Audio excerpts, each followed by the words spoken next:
Kumasi krum haye pa jeze kotoko lusi ye dia nka muhundi obeye enti kotoko mensumase nana bedu one Mr. Oting mo asante mampon musumo ye kotoko fans kese pa enti anope musumo mam very very good morning ene ebusuafo mo asante mampon nyina me wife ne me manyina musumo ye kotoko fo ye kotoko nyina ne yakoma wo but emre bi omote yakoma no ene efimu kakra but de nkrompa once sojo was a soldier ye wo shimo de be say hi 104.5 who number 1 Akan radio station wa ye ba ne be din komo ena semino be din komo ejebo eja na ebe ejebo eja na ebe anoti wa papa nyameke no enzema akotoko hene ba wono no wade Kuro Yi Mu Nsem bremu wo Nhyira FM 104.5 asante mamuntie Ghana mamuntie ewiase mamuntie wode nsempe bremu na muntie wo Nhyira FM 104.5 o papa nyameke kejegumu o wode nsempe bremu azima kotoko hini be na muntie no Kuro Yi Mu Nsem no de bremu o papa nyameke kejegumu o papa nyameke kejegum na manseti o And now, Kuro Yi Mu Nsem. Well, hi, show 104.5 for number 1 Akan radio station. Baby, out here, Kasema Munina Chimamunina Kwaba.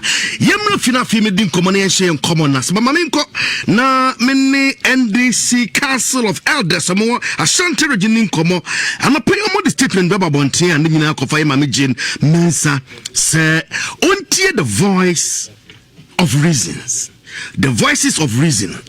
Na nipodeka taba bonten Ura Frank Ose Mensa na chairman edma NDC Ashanti Regional Council of Elders simisano sedenti eno jidi say emam Mensa onti nsama Ghana foka poni amati mo akwaba the bench from Kumasi Yoni papa na pacha mpomo ojami adom me hoye afisha panso afi kometi na musi mami Mensa wa eda ntia na so ye dem peso beti Ghana fo asemi so wonya den yo papa de din kan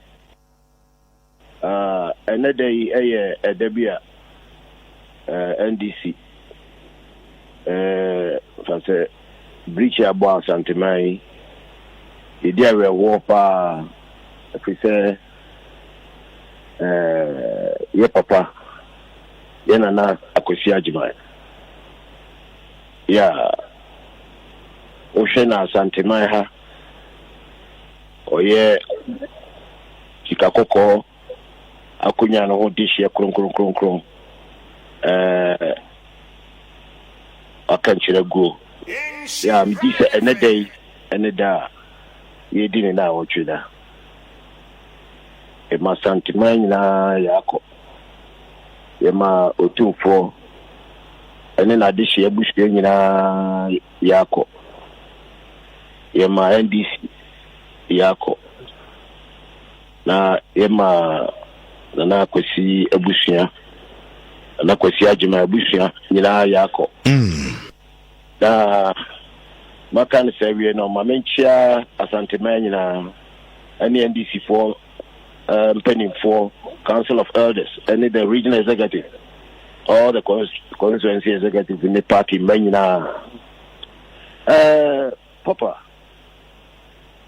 o man you free baby ni about be good baby you Ghana your history political history started free baby to say 1966 yeah papa na you quit kakra from 1957 na papa Kwame Nkrumah no ye o mampeni odikai modi mo boy wo man mu from 57 to 1966 every final between no ani kutukan between for akonya so and somewhere course e wo man mu yes o hia Ghana ha ye pa hodie no from 57 to 66 yenya emfie dukura na you two sa abano ema o maimu mamu no eye basa kakra bu na soja fuaba ene nyame adom 1992 yes free soja aban ya ja so mo ba kami wo mi kebi ebi ni ho ya kasa da no nu na woda na enyema na ekoso wo maimu no na eha until from 1992 yeah nya safa ahudie wi about from 92 up to the year 2020 also man obia ewo fa ahudie a asem bia wo beka ye namra kwemu no wo ka obie ni hono ma obetimi ayen bibia I don't know aboa ama o man yedu sampembe so ayedui na de extra ne se ye ni asɛmtintin bi ayeka every say empenimfo ewo manu akasa enkofo kasa se ye maame jimensa omomodia se obetie ensɛm a wo ka no enye patapazem no mo ka wo sabi ensɛm wo mo ka no enyansasɛm ɛna wo mo ka na say we chairperson of Electoral Commission. Yeah, we are key stakeholder. Your democracy. Na say we ka say we ya so bratie we bu osumu nua. Na say we kofa oye ne bia de bon memu a. Tabi oba besia na wo hwie oman ye japade nyina to agu. Every say bibi kosi na so oman bibi eba ye nyina na ye bi kura mane. Me see the next friend say ye din kai ma mi mensa se wo hwe ensemo ekosi ya party si bia kabomu ya NDC ya ka ho ya ye tietua se ma mi adwene a wo de aba se yensa edincho kraka ana se ya aba ye betu krata ye behwefo ni edincho no ye hweso ne de ato aba no o se sano no e de wasi aya so brachie na wontie obi asem no eno ne ade ha ye kaka na papa wo de hwe ni posture e free e bra obai ana ye hwe time ana wo of friends institute lawyer executive director IE that's Institute for Economic Affairs Atemokai. We share the year 2015 22nd day of October Mami Jin Mensa Atemokai declare Ghana my nyina ne say tabre no so na NDC abana da wo. What a woman say Article 46 of the National Constitution about Electoral Commission who buy say on control every election on my muha ne emum we are accountable to the citizens if we say a public organization na what jinisika e free Ghana ye futu and what I do, and as a minimum, yet what you prepare at the cotton for 2 months. I don't know, you did run it by Electoral Commission. I don't see as a self or say, or be transparent. Now we are accountable. Nejuma way just accountable to the people. Yeah, just say, obey Obia. That's what we are to branch said the Ebia. They say, we've been say, oh, Sana a bin margin a year woman. And you think that so many voices of reason, ever abundant, a cassette, my mean, say, Mammy, yes, so one. A bit near. Just a domia, one more, a tietia, and I say, ye tietia, ye started free tamale. Ya, ye bar, a santimemu. yes or actually and now you're planning for idea anymore. She say no, eminent committee be electoral commission, led by Emil Short, or say the big team electoral commission, any IPAC, any stakeholders, no Mushia, you talk to against the Bayer, Bibia, Asundre, oh, man. Now, before I say, Mr. Frank Osemenza. Yes, please. Aha, sesi ana nkomo nyina ya debebre ama my demonstration civil society organization to pina babonta be kasa still Emma me German Electoral Commission say pay omushe pay dia consultant IT advice omo dia mo nyina pa say the current voter register and the current biometric system na device wo nyina no sesi de ko 2020 election MY my Ghana ebetumi crash anything can happen, therefore there's a need to compile a new voter register almost set data we are Ghana for nyina ntibia ye be start to be start ya ho radio announcement ne advert ne adem Ghana for nyina sampa so there's a need and I say be nomination now the mo kan nyina achi no Electoral Commission is mandated penalty to constitution so onye sa adwuma we nyina also babaye it what is the problem again to see ade or say mumpeu it's a done deal nomination baby it's a be nomination so be akotwe din a e na besi yeah okay papa se sai no kan dia any idea na asesa asemu a wokan no 22nd October 2015 no ebra na oye the executive director ewo IEN any no idea na asesa ena wono they say no dey wo hu say tie obi ade a ebra no wo ayi no identity no ka asem no enti na no akọ emienu hwe ma me ka say me cho ebra ansa no ba announce date a yeba be start registration now and as for new voter register with him at someone the general secretary of MPP John Boadu e kan the Asempa FM when he obishia about 2 weeks about a week to the time now or announce date you know John Boadu my date you know mo station Asempa we can't say and ebeba say that means obi no obi meeting ana and that's no be that obi no be na hyehyɛ bibi do man ana another after the China even kwano Electoral Commission did bibi ba beto na MPP ni mu bibi ana okay enya ma e koso no enya dia eye okay enya ye wo de mami comment nim katra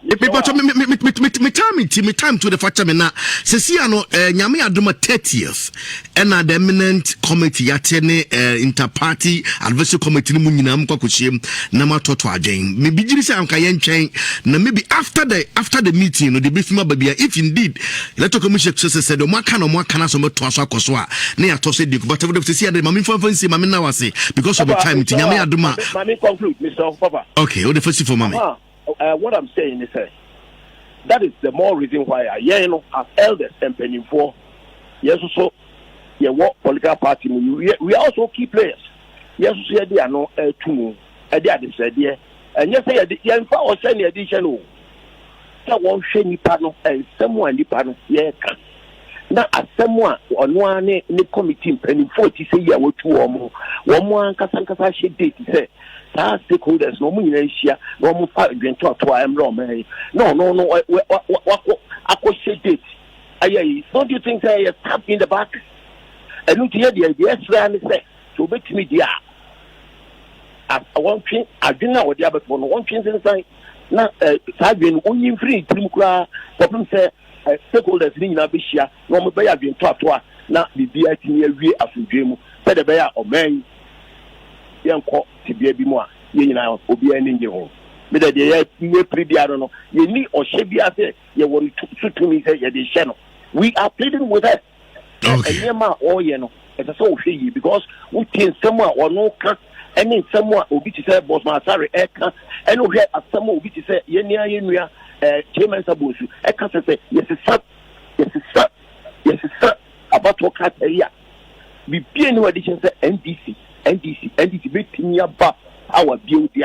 Maybe a BB with you and intina, the near Bria officer, yes, I don't know. And it's 10 years, no, yeah, they impanel and then it's what. Okay. Yeah, that's the problem. Be able man. Yeah, dear Passuji, the Akano.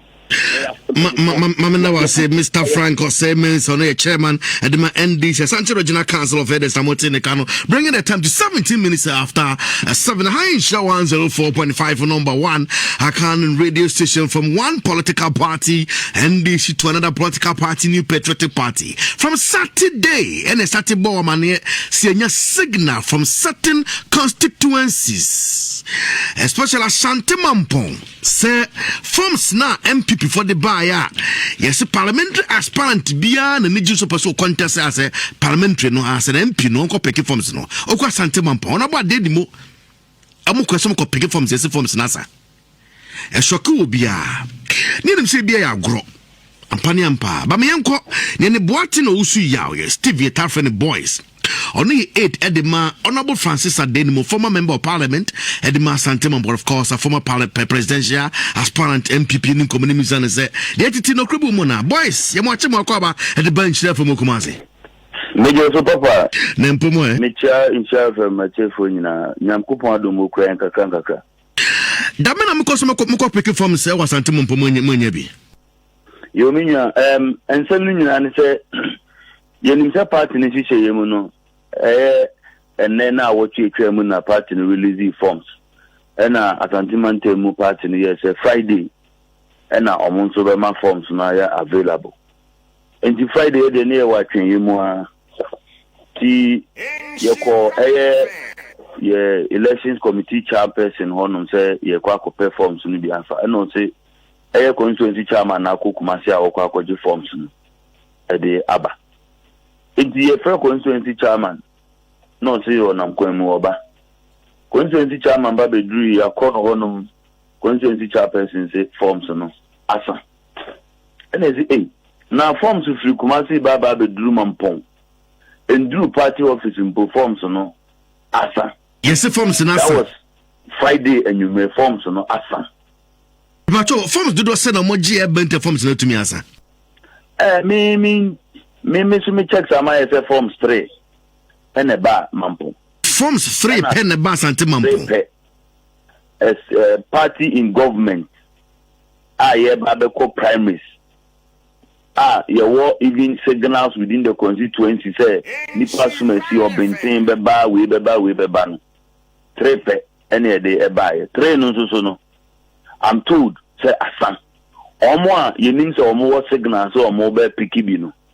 Omumu koya forms no asa intina nwanwa kakra ti de ebisa questions are ebisa ne say one money ton forms no ma because all kind rules and regulations governing primary babekoya okay article number 10 now but no aspiring parliamentary candidate shall be denied access to purchase of nomination forms and osaba 14 honum to so or say the Constituency Parliamentary Elections Committee shall sell the nomination forms only to the aspiring parliamentary candidate. One can say the chairman shall sell, or see the Constituency Parliamentary Elections Committee. Okay. Okay. Then forms a free Kumasi by the Drumampo. Asa. Okay, boys, when the regional secretary demand the New Patriotic Party MPP or Sampani Misana Sendi the says as Mwate Nine Crasa from Banasana. Sampani watching my quite to bench there from Elkumaze. That's no form, so we pay them kakra. Wow, okay. So see the Yakakra. Sampani is here the Yakakra. Sampani. Yeah, okay, all right. Now you be report here if you Sante Mampona A2 Ras Adenimona or Cassette is here say from some of the bus Sante Mampono or Muko some copy forms to be a question from Nasa. But when you say report no. That's chairman number 2 and run a joke. The papa you are there Adenimo a friend say or call for mom's support. Yeah, the forms no echo content is my instructions there. obia ne dia best no on my party nti ade and na ekwan be fast ya be man ya faso am you were dey ni mu na kasa so hwe no ne di kire no ha on fa ya onye pay nti sana e hon community. Me patrol, how many forms am they call every or each constituency? Every constituency at the beginning there are 3 forms per constituency. 3 forms per am they call every constituency. Spare. Then I say you did 100 and not 500 forms. We are political. You find a fast idea. It be a baby muda. With the constituency, you say 10 FA cover, the 10 in a the court. After baby idea no. Na would be sick and you be not reaching so any backup. And to avoid those things, there is this kind of another call. They attach from say, who short too. Not say genuinely and correct thing in our time. But party will be the so initially mo de thread na di kan yakọ se si na asambo asante mampono da be na mo de send the best akobim was it some mo de thread na di kan yakọ that's initially no mo de thread na di kan yakọ and se si asante mampo for complain say onye bi asa se si na asa no mo bo send the for asa akobim ana and I'm saying so tie me papa we see a 4-year meeting a year regional executive committee meeting we give firm instruction. So what the enemy and son of that genuinely no. Utu and a mama ya suntia ya bed replenish. And Cecilia na say okay. So bisa abase forms na sa dodo sa na basa dia ko sa ko nso will be. It depends on the demand from the beba. And a two when say yeah nhihye no so no mo pa che be bia me wo no tete wo. Yeah nhihye no yeah ni say say we come on this level na any who find so be better say company emma unya forma which Roma regional party no the over regional party na nim so any da ho unim say ye da ho am put say on my forms that you recourse to the national party in the mind who me ba ko say the be statement na. Okay, but me pacho said the beya Ghana nyina na be beti no wase no. Election committee for chairman na be form so na election committee for no. Do they have that right to tell say be because some copy forms e be catch okay. Benara be fabi, Kofi Asante be fabi, Gugu se ko be fabi nti 3 forms am de brain no asa. And therefore say beya meti me wan say bi o. Enye way of denying me the fault but rather genuinely no. Nipa 3 na be pick forms and performs na asa. Ana on disclose say nipa na more picky forms and chima music and pants. Nipa say about picky forms and never forms na sana. Wo my ear come back and forth. My cap to know as it is. You see the forms for see na. Ya ma consent in instruction. That will form of time by yen action NT. So far you have 3 consents that one my friend some forms after. No my arrange and they come to the secretariat. Yen question it. Okay, form maybe at the form. Can ho aye adwuma but sama can say you be any da ho o ma wunya forma the kwan a be fa so a we be nya bi either at the regional level or at the national level. All right. So mama na was but go so suggest why this modern world IT era so you go see your manual forms na be a monya on the net and as online registration political party the party mu etaboyen any bet we be online we are processes no do so now what is important crab akon say the mere fact say we be call akonya forms no and the we are going to processes of screening vetting and as for yes the thing say lipa no or your part ba ampa what you say Nhyira just buy no na the form na ma just like that too. Hello. Sampai. Yes. But meet you pa. Aha, your process is a little bit more because the book how be after form to Nhyira we be call non call. I party article 12 of the party's constitution. There were until the meet and sana what qualify as a person what me akudina amayan. Nti ano no de On after vetting, and I said before you pick the forms, I also meet certain criteria inside the forms.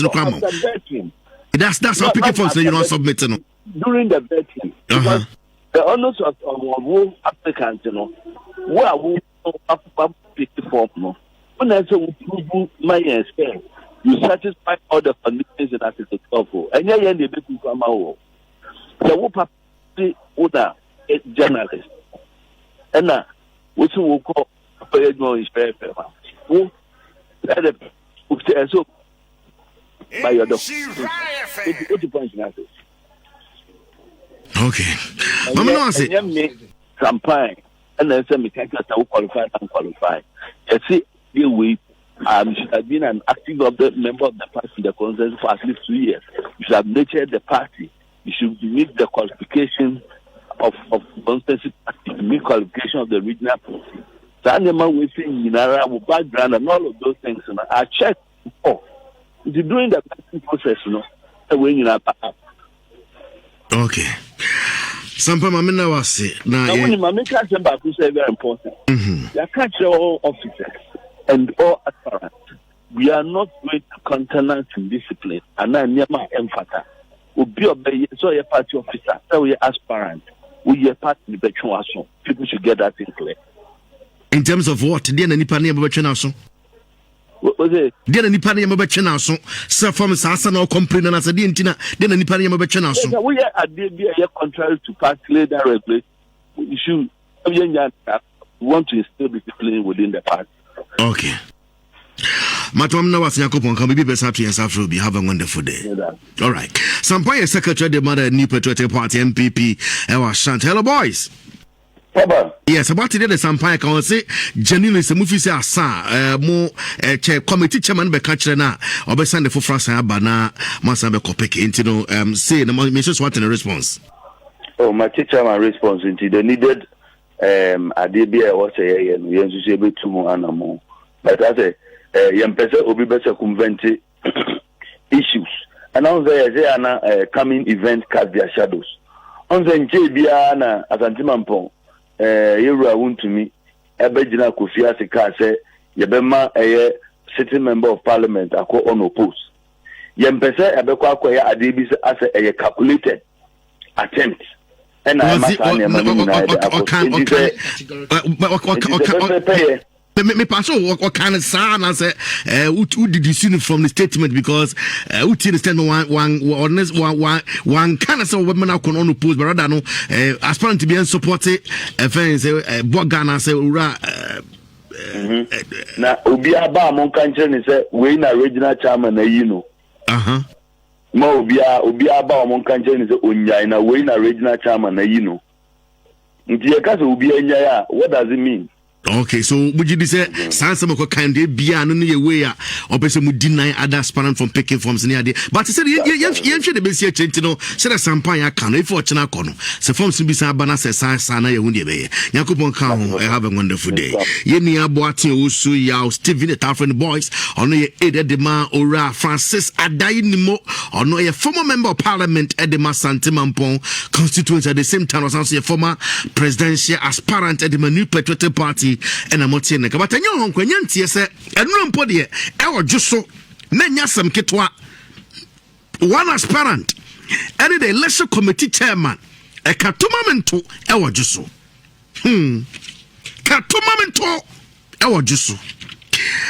Abusia, Yanyan Kato, near Kobai Bidinkomo. Why don't you check for your voice note? A 0244 320564 0244 320564. Fajun Jafafao Nin Komo.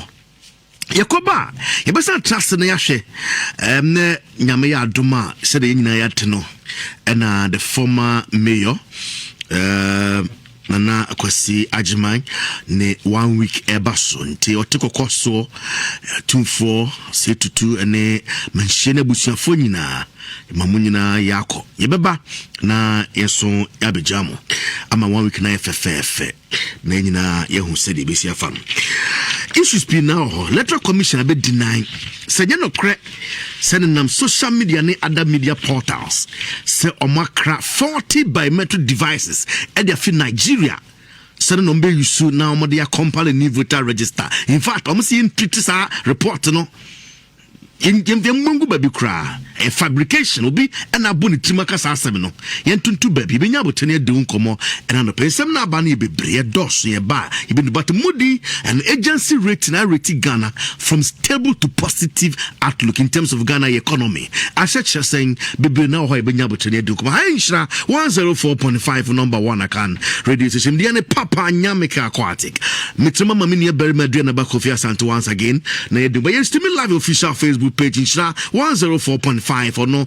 a official Facebook page into momodi call or like here now send a message that to be kind be the amount and a pay so voice note is celebrating and discussing and you doing come baby be so didn't come on for piano or one can between the common and fine celebrating and abo boss no pay line is 0244320564 that's 0244320564 me ba you be doing come on number 1 I can radio station Nhyira FM.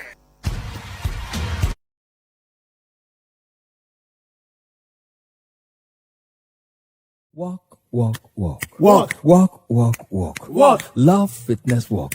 Love Fitness Walk. Love Fitness Walk. It's the start of a new decade and we've got to start right. And the only event that gives you the opportunity to begin right in good health is the Love from Absa Bank Fitness Walk. It's a new year and therefore we need new energy to brace up for all it brings. So then, come as friends, families, companies, pressure groups, cliques, associations, churches, paramilitary groups, etc. And let's burn some calories you accumulated during the festive season. Your number 1 account.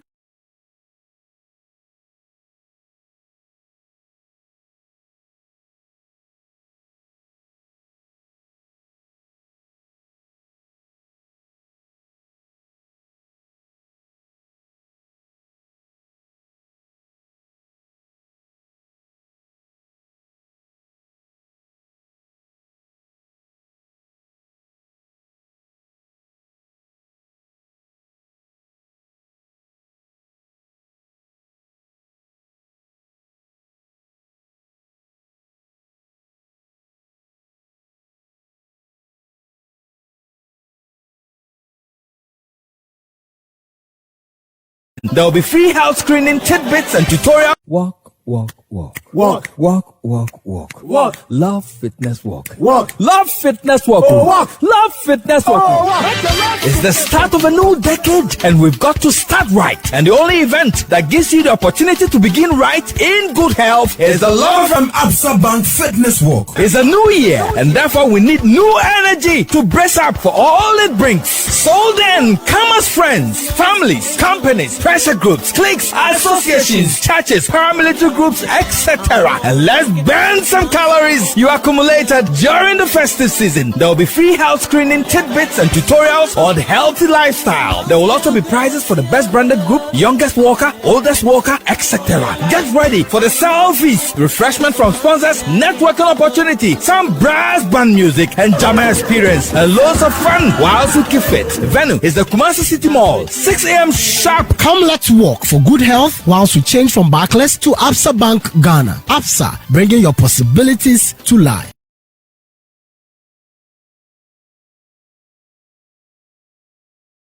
Walk. Love Fitness Walk. Love Fitness Walk. Love Fitness Walk.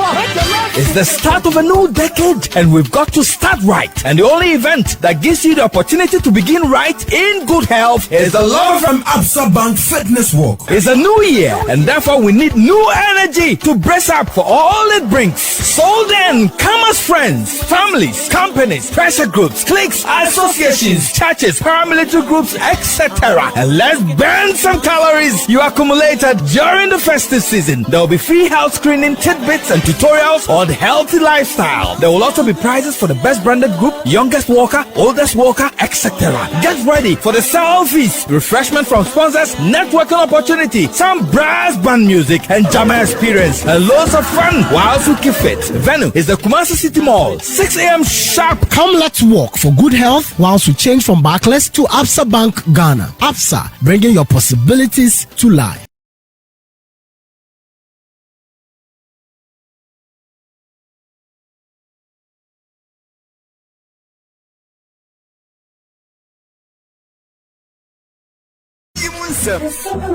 Ensema ekosu kumase no. Yen kan we yeti ko ka obi bia. Kuro Yi Mu Nsem. But we are soldier force here discipline no. Vanguard for them soldier for respect to safety. Kuro Yi Mu Nsem. Enough the nyansa krono no dey pop Ghana nyina. Kuro Yi Mu Nsem. You can engage in all the propaganda you want, but if the fundamentals are weak, the exchange rate will expose you. Kuro Yi Mu Nsem. Dr. Baumia, what you are reviewing economics boost in a minute, and in so piece on the economy management to be out from John Mahama now. On only time, not sitting at the China inflation, single they get for almost how many marks? Kuro Yi Mu Nsem. Ghana for Sena at the Abana absorbing through NACO. It's not over 100,000, and you give such a government 4%. That is hypocrisy. Kuro Yi Mu Nsem. And I'm sounding a warning to the MPP. We're going to match them boot for boot. Amosuba ne meja paye enti Amosunfo aduana ba Kofi Asante anopano num ene fa ekosi nonkron semeduana ba pa ho aduada ekosi yawada na efiada papa nyameke nso betena dwem ebre kro na. Kuro Yi Mu Nsem. I ask you to be citizens, not spectators. And now, Kuro Yi Mu Nsem. Kuro Yi Mu Nsem. Ensema ekosu kumase no. Yen kan we yeti ko ka obi bia.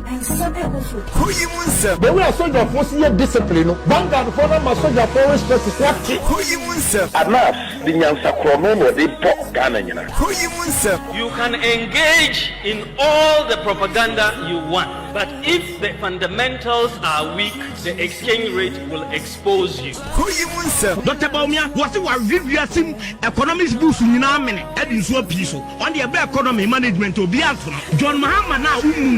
On only time, not sitting at the China inflation, single they get for almost how many marks? Kuro Yi Mu Nsem. Ghana for Sena at the Abana absorbing through NACO. It's not over 100,000, and you give such a government 4%. That is hypocrisy. Kuro Yi Mu Nsem. And I'm sounding a warning to the MPP. We're going to match them boot for boot. Amosuba ne meja paye enti Amosunfo aduana ba Kofi Asante anopano num ene fa ekosi nonkron semeduana ba pa ho aduada ekosi yawada na efiada papa nyameke nso betena dwem ebre kro na. Kuro Yi Mu Nsem. I ask you to be citizens, not spectators.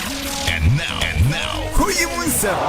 Your number one Akan radio station in Nhyira 104.5 FM edit the most educative radio sports show at the Ebramo Efri Ejuada Ekosi Memeda na Ejuada Ekosi Fiada anopa bia ebono nsia pausima eduana ekosi nonso a yato ne din Premier Sports sanso ene awia yetena se biem anopa nonkono ebo pausima eduanan ekosi awia dumienu anoso yato ne din Power Sports na fe no miensa ekosi no nan eno so yato ne din Playoff na ye de Memeda de no so e de asomo so don hwere miensa ena Memeda bia yetena se free anopa nonkono ekosi awia dumienu dwumadie ho chiame nsam no de nyina ne yabo no aye de eba e dwumadi me de bright kan kambodu kwabena obe afie OB twice it happen under Jose, this can't happen under Carlo, this can't happen under Pep. Bismarck also bempa Ayala. The motive of Ghana football and the bigger interest and I say born here bebo Christian Edu say what he say on the premise in also just the boss question that is on Kobe. Yes, amana nsem no eba na Andy Casillas Real Madrid against FC Barcelona and then Najman Pomodia said the bia o misses our program way na the global show.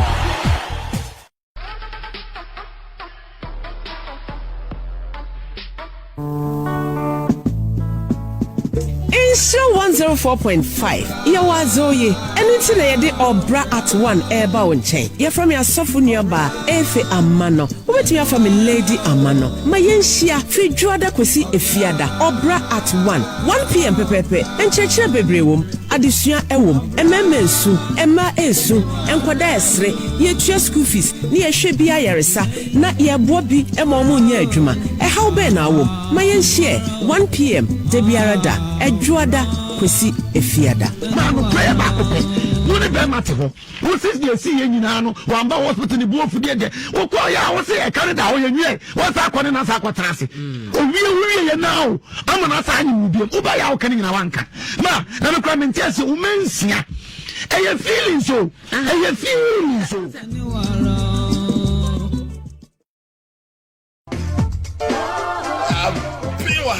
Abiwa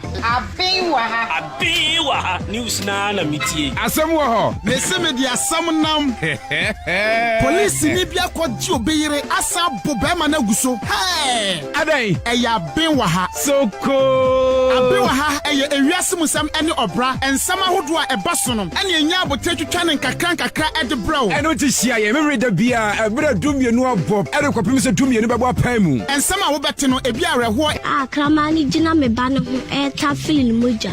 Na me ai na mkache mama sema kana mai na kumi ba no. Ebi so asere na omema wo stars ahodo de bi. She Bajai. Sa stars the day pa na no de ma what team says what they are more wa feel pa. This is me kuntuno. Abe soko.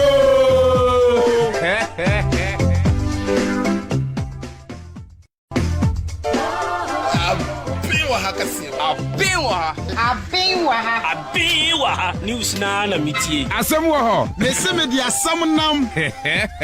Police ni bia kwaji obeyire asa bo be ma na guso. Hey! Adai. Eya benwa ha. Soko. Abewa ha eye ewiase musam ene obra ensama hodo a eba so no. Ene enya abote twetwa ne nkakra ede bro. Eno ti hia ye memre da bia ebra dumienu abob ere kwapem se dumienu bebo apam mu. Ensama wo bete no ebi areho akramani gina me ba ne ho eta feeling moja. Na me ai na mkache mama sema kana mai na kumi ba no. Ebi so asere na omema wo stars ahodo de bi. She Bajai. Sa stars the day pa na no de ma what team says what they are more wa feel pa. This is me kuntuno. Abe soko. Walk, walk, walk. Walk, walk, walk, walk. Walk. Love Fitness Walk. Walk. Love Fitness Walk. Walk. Love Fitness Walk. It's the start of a new decade, and we've got to start right. And the only event that gives you the opportunity to begin right in good health is the Love from Absa Bank Fitness Walk. It's a new year, and therefore we need new energy to brace up for all it brings. So then, come as friends, families, companies, pressure groups, cliques, associations, churches, paramilitary groups, etc. And let's burn some calories you accumulated during the festive season. There will be free health screening, tidbits, and tutorials on healthy lifestyle. There will also be prizes for the best branded group, youngest walker, oldest walker, etc. Get ready for the selfies, refreshment from sponsors, networking opportunity, some brass band music, and jammer experience, and loads of fun whilst you keep fit. Venue is the Kumasi City Mall, 6 a.m. sharp. Come, let's walk for good health whilst we change from Barclays to Absa Bank Ghana. Absa, bringing your possibilities to life.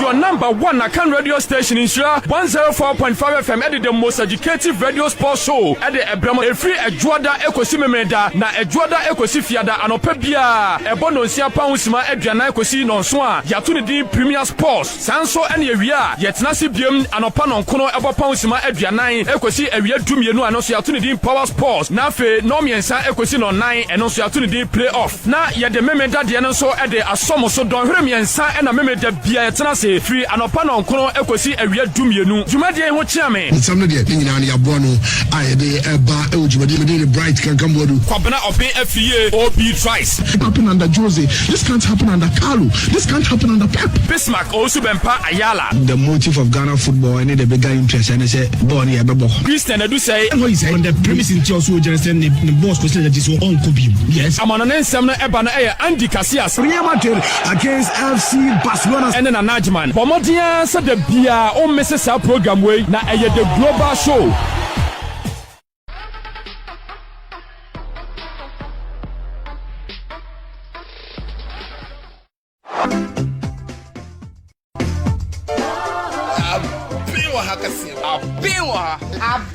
Abiwa news na mitie. Asem wo ho. Me se me di asam nam.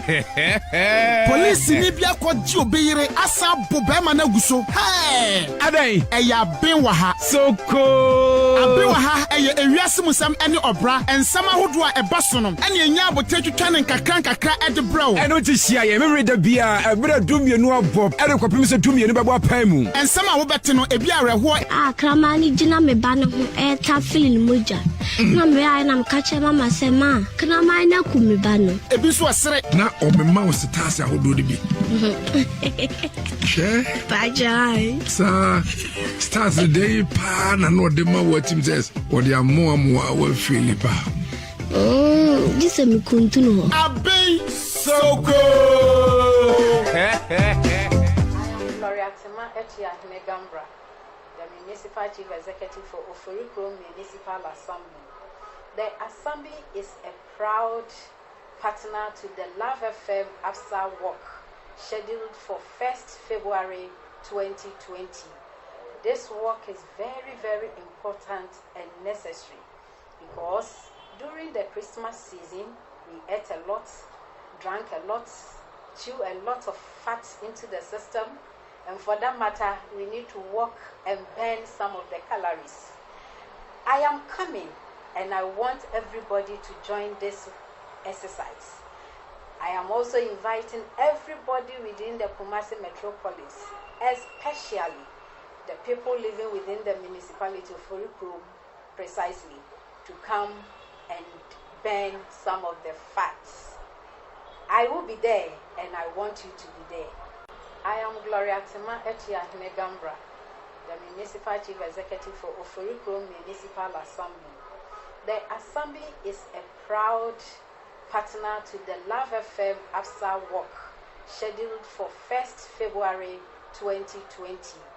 This walk is very, very important and necessary because during the Christmas season, we ate a lot, drank a lot, chew a lot of fat into the system, and for that matter, we need to walk and burn some of the calories. I am coming, and I want everybody to join this exercise. I am also inviting everybody within the Kumasi metropolis, especially the people living within the municipality of Kuro precisely, to come and burn some of the fats. I will be there, and I want you to be there. Hello, Kumasi Backless is now changing to APSA. Hey, Koko. Coming ready to support APSA in this fitness walk. I'm throwing a challenge to Mr. Isaac Owusu of Isaac Books. My name is Ken Akapo of Premier Banking Manager. My name is Ebenezer Lati, KPSC Prestige Branch Manager. Nhyira. Hello, Kumasi Backless is now changing to APSA. Hey, Koko. Coming ready to support APSA in this fitness walk. I'm throwing a challenge to Mr. Isaac Owusu of Isaac Books. My name is Ken Akapo of Premier Banking Manager. My name is Ebenezer Lati, KPSC Prestige Branch Manager. Nhyira. I'm IG Akofa Agbamajo, Branch Manager, Profone Branch, Barclays, now changing to APSA. It's a new year and we have to get it right. I believe you can and I can.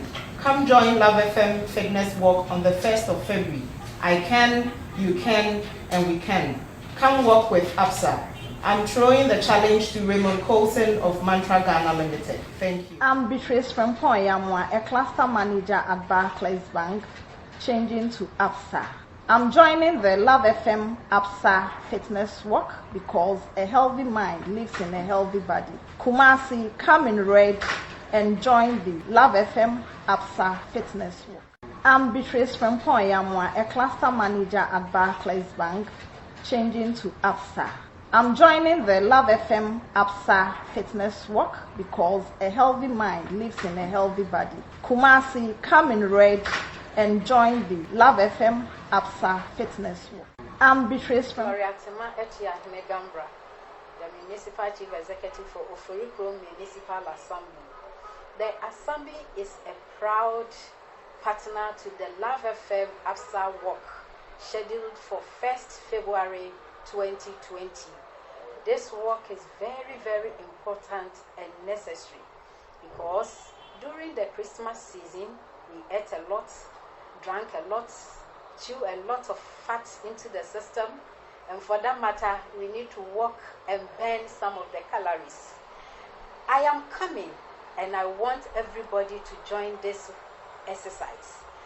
I am also inviting everybody within the Kumasi metropolis, especially the people living within the municipality of Kuro precisely, to come and burn some of the fats. I will be there, and I want you to be there. Wow. I am Love Fitness Walk. Love Fitness Walk. Love Fitness Walk. It's the start of a new decade, and we've got to start right. And the only event that gives you the opportunity to begin right in good health is the Love from Absa Bank Fitness Walk. It's a new year, and therefore we need new energy to brace up for all it brings. So then, come as friends, families, companies, pressure groups, cliques, associations, churches, paramilitary groups, etc. And let's burn some calories you accumulated during the festive season. There will be free health screening, tidbits, and tutorials on healthy lifestyle. There will also be prizes for the best branded group, youngest walker, oldest walker, etc. Get ready for the selfies, refreshment from sponsors, networking opportunity, some brass band music, and jammer experience, and loads of fun whilst we keep fit. Venue is the Kumasi City Mall, 6 a.m. sharp. Come, let's walk for good health whilst we change from Barclays to Absa Bank Ghana. Absa, bringing your possibilities to life. Walk, Absa walk. With Love FM. Walk. First February. Walk. Kumasi City Mall. Walk. Absa is coming. Let's meet. Walk and have fun. Absa, we are brave. Absa, we are passionate. Absa, we are ready. Absa, bringing possibilities to life. Walk. Absa walk. With Love FM. Walk. First February. Walk. Kumasi City Mall. Walk. Absa is coming. Let's meet. Walk and have fun. Absa, we are brave. Absa, we are passionate. Absa, we are ready. Absa, bringing possibilities to life. Walk. Absa walk. Come on, Ghana Foka. Pony Mati Makwaba the bench chef from Kumasi. Yoni papa. Na pachampomo Ojamia dom mehoye. Afisha panso. Afi kometi. Na musi mami jemansa wa eda ntia na so eda mpeso bi tie Ghana fo asemi. So wanya den. Yo papa, de din kan. Another eye edebia NDC. Fase breach abo Santemai. Idi awe wo pa afise ye papa ye nana akosi ajima ya oshena Santemai ha oye chikakoko akunya no dishi ya kron akanchira go ya mdise eneda ye dine na ochuda e ma Santemai na yako ye ma otumfo ene na dishi ya bushi nyina yako ye ma NDC yako na ye ma na kwesi abusia na kwesi ajima abusia nyina yako da makan sewe no mamenchia Santemai nyina any NDC for penny for Council of Elders any the regional executive all the constituency executives in the party manyina papa o man you free baby ni aba be good baby they check Ghana your history political history started free baby to say 1966 yeah papa na ye quit kakra from 1957 yeah papa Kwame Nkrumah no ye o mampeni odikai modern boy wo maimu from 57 to 1966 every final be two no ani kutukan be two no fra akonya so and somewhere course e wo maimu yes o hia Ghana ha ye pa hodie no from 57 to 66 yenya emfie dukura na ye tu sa abano e ma wo maimu mamu no eye basa kakra na soja fuaba ene nyamiadom 1992 yes free soja abanya ja so mo ba kami wo mi kebi ebi ni ho ya kasa da no nu na woda na eniema na ekoso wo man mu no na eha and he from 1992 yeah nya safa ahudi wi. Well, hi, show 104.5 for number 1 Akan radio station. Yes, about 2 more minutes to 8 ya chance din komenche na ya nimpenifu na transna fia hwehwe nkomone ya very discussions ya analyze na din komo.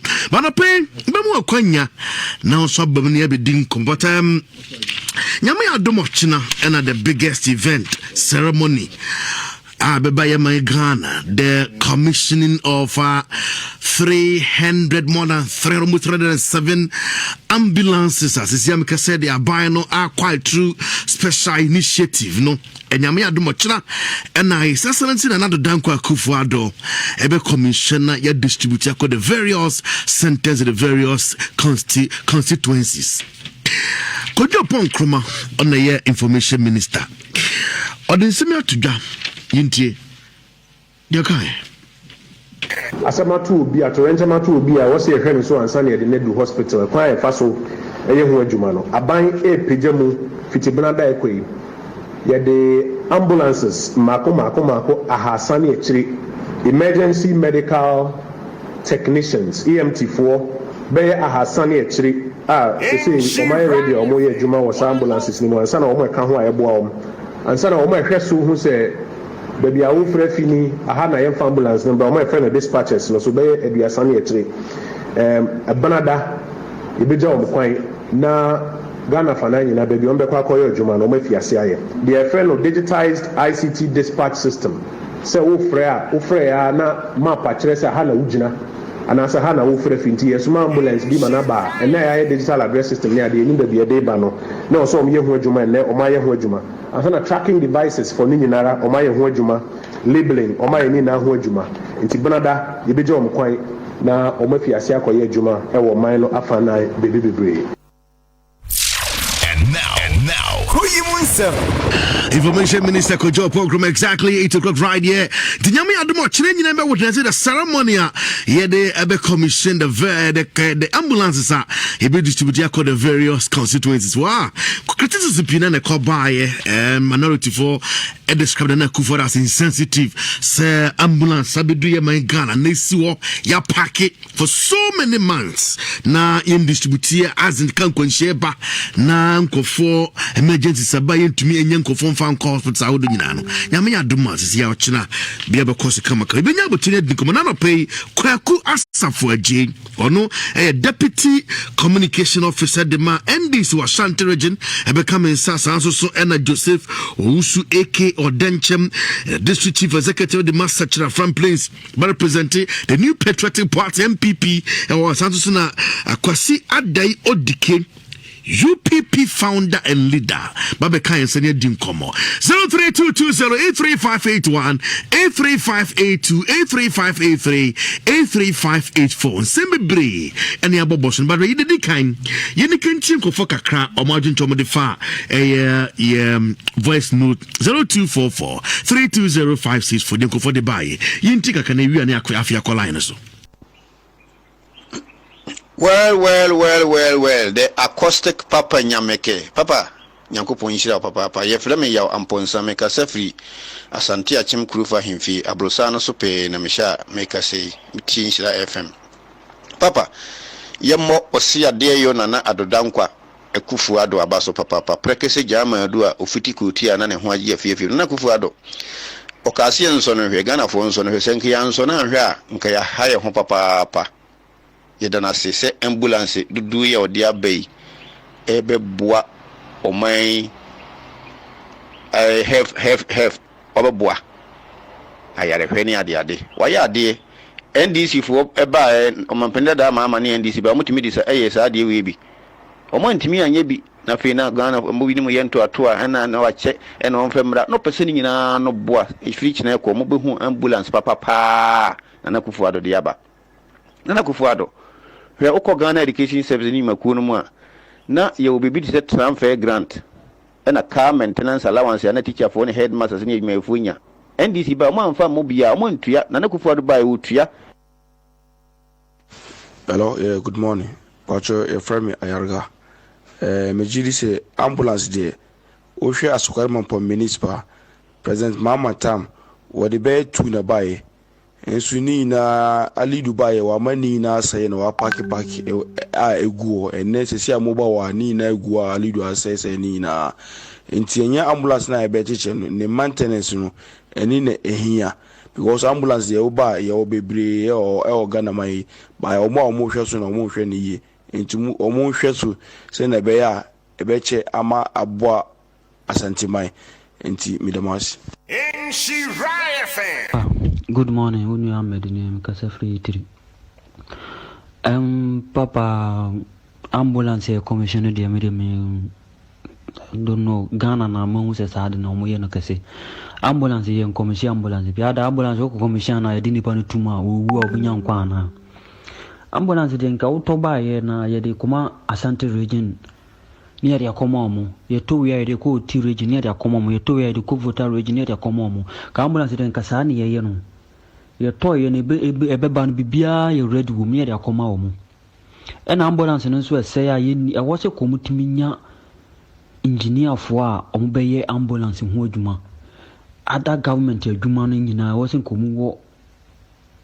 omu shop omu ye de omu de mechanic for omu ye de omu ho omu ye ho adwuma ye ni bi wo ho no mu otiaze ye ni bi wo ho no na omu nso omu mfre emfa nko magazine mo mu nkosiesie ka na bituma si wo no sa ambulance awo kan wa sem papa ebi wo ho no mu kwa crutch na se brake cramp na asai ebi wo kwa koba keke nso no ne package de asi ho no mu ewia ne akoto ambulance abego sa aban be commission ansa ne de ye adwuma we commission ben na wo so commission ambulance Nhyira FM. Papa, good morning. Baba Yaraba ko me. Papa, wo ko fe Asante na papa adai NDC for ye mo dai adai na ye mo awon Nhyira FM ho mo ya musa voice message yen send voice message mo na mo kankan afere send ya mutumi hwe ye nimti ya na mo ja na mo hukuru na mo bobo before message voice message na man 40 na mo so mo yen send ye be friend na mo select pick omo course ye be kan mo se o course de mo nim na voice message na mo nim me picture ba ho hu se baba ni ana se wo papa me hu picture me hu se woni me hu kofi ankwa na me hu se woni me hu jama so me hu papa me hu ya mo hwehwe ye pictures na mo hu na mo pese mo 5 pictures no amma ye so voice number ho a mo nkasa MP4 mo my voice na nti na ya ma mo nkasa obi an sende me hu se mo bo NDC ni ye da bia ye mo nti mo bo adanti na ya mo yesa Nhyira FM. Hello Papa the General. Bachumidin de Hamza. Efraka Safri se fibo akopɛ. Eye forms na MPP forms ya. Na wo constituency bia. Miensa, mienu. Nam de begu ho no. Mbisa se so se mpanfo mu de forms ba. Na constituency kase biti se mampon. No obia wo ho kwan so otimi pick forms. No contest parliamentary seat no. Nam de bia 2, 3 nam de begu. Inti emben party nam de yesa. Ye ti se bia ayi bampon constituency kase wi. Na honorable Francis Adenimo ko fa forms so yesa asa. If bo hu be bia forms ni pugu na wa ko se afsa. Na fi pusu mo sa kamiensa. Ayi omo de bia nsa na ba na obi o ma peke amanasa.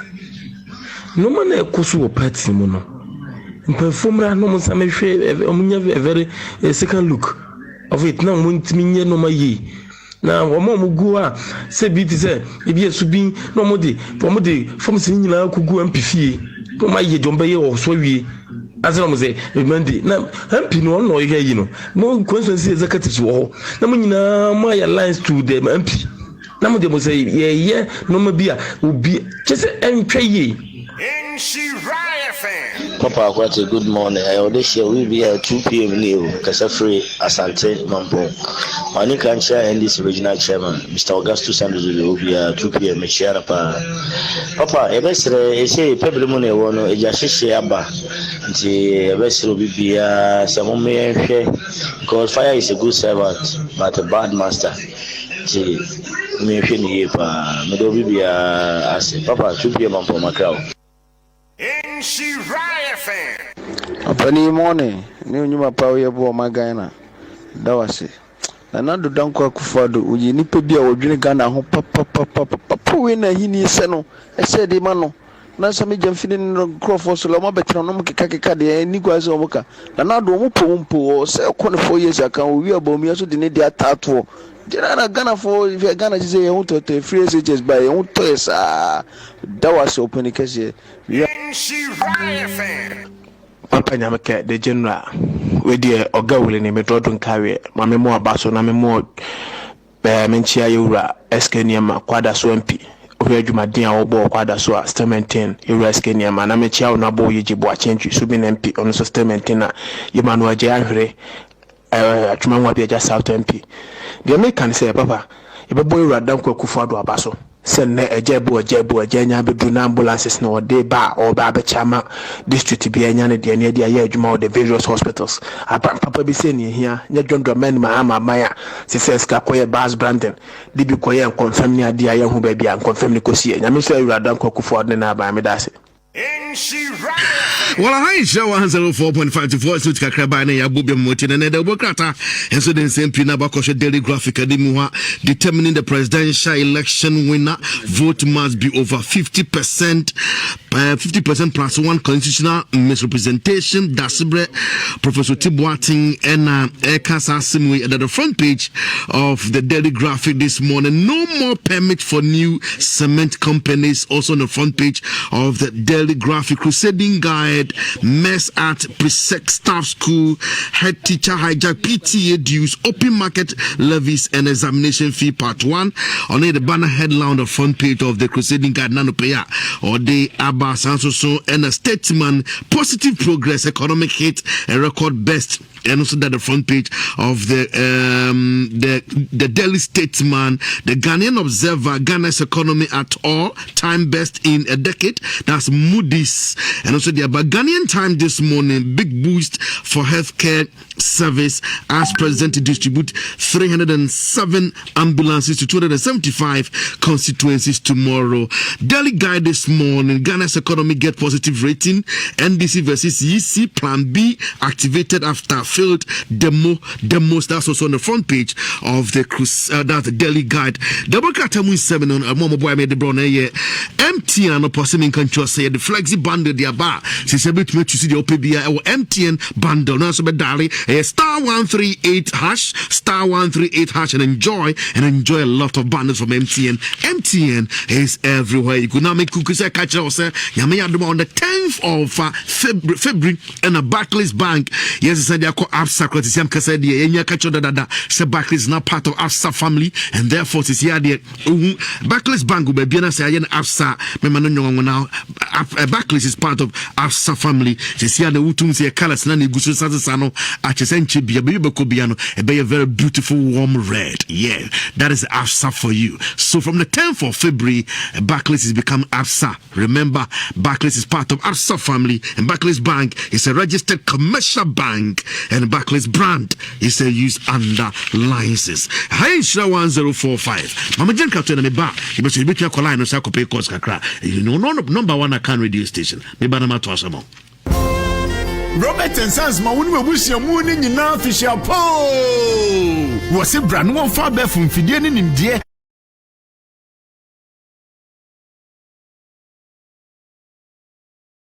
Walk, walk. Love Fitness Walk. Love Fitness Walk. Love Fitness Walk.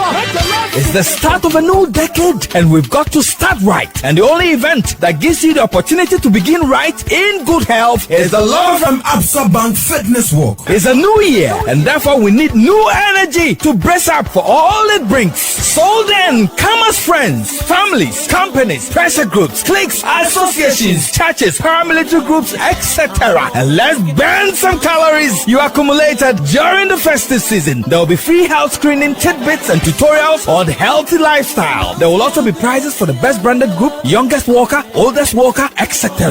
Get ready for the selfies, refreshment from sponsors, networking opportunity, some brass band music, and jammer experience, and loads of fun whilst we keep fit. Venue is the Kumasi City Mall, 6 a.m. sharp. Come, let's walk for good health whilst we change from Barclays to Absa Bank Ghana. Absa, bringing your possibilities to life.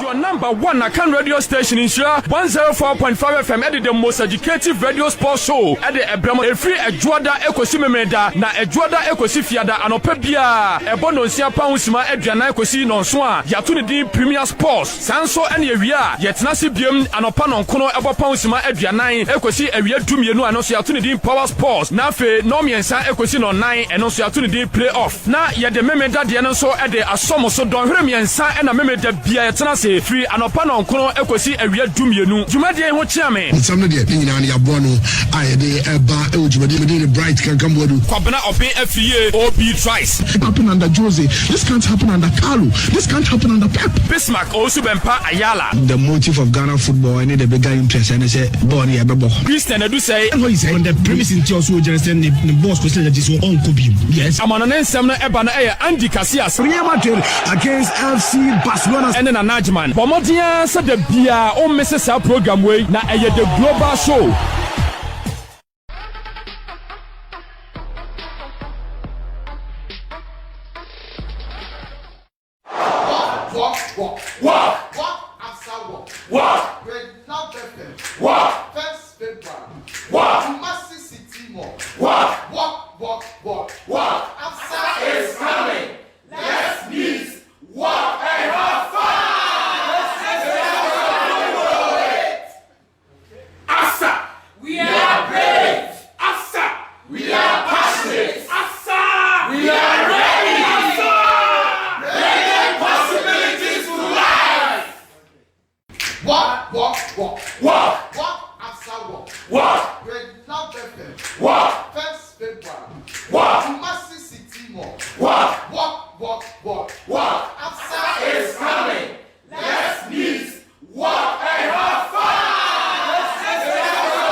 Love Fitness Walk. Love Fitness Walk. Love Fitness Walk.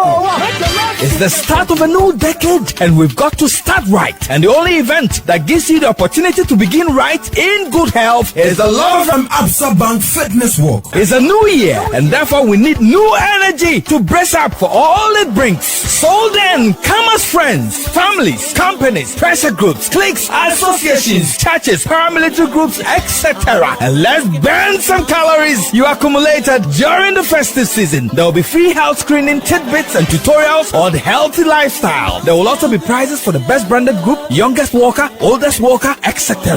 Get ready for the selfies, refreshment from sponsors, networking opportunity, some brass band music, and jammer experience, and loads of fun whilst we keep fit. Venue is the Kumasi City Mall, 6 a.m. sharp. Come, let's walk for good health whilst we change from Barclays to Absa Bank Ghana. Absa, bringing your possibilities to life. Walk. walk.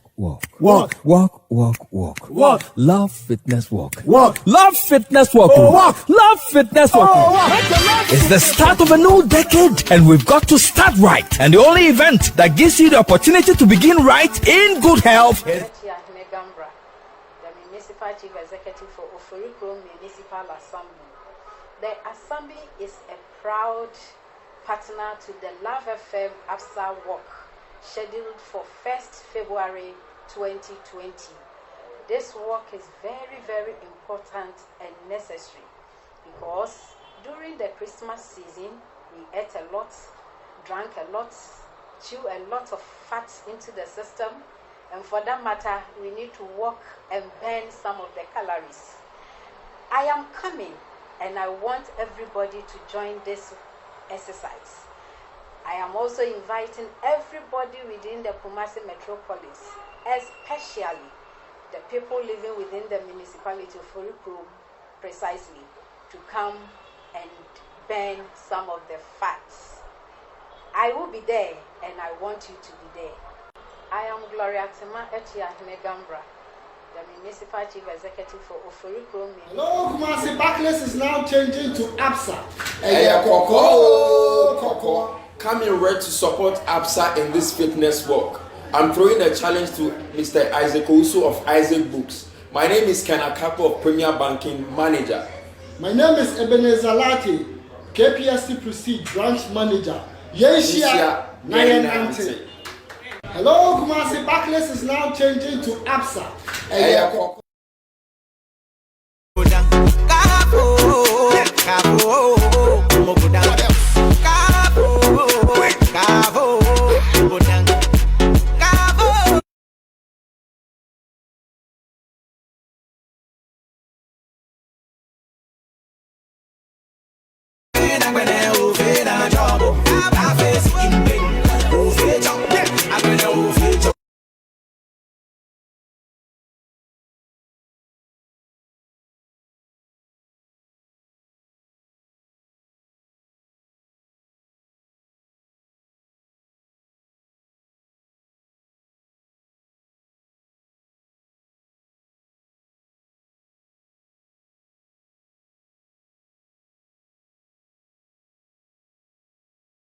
They are practice. They are play. You are going to win the best.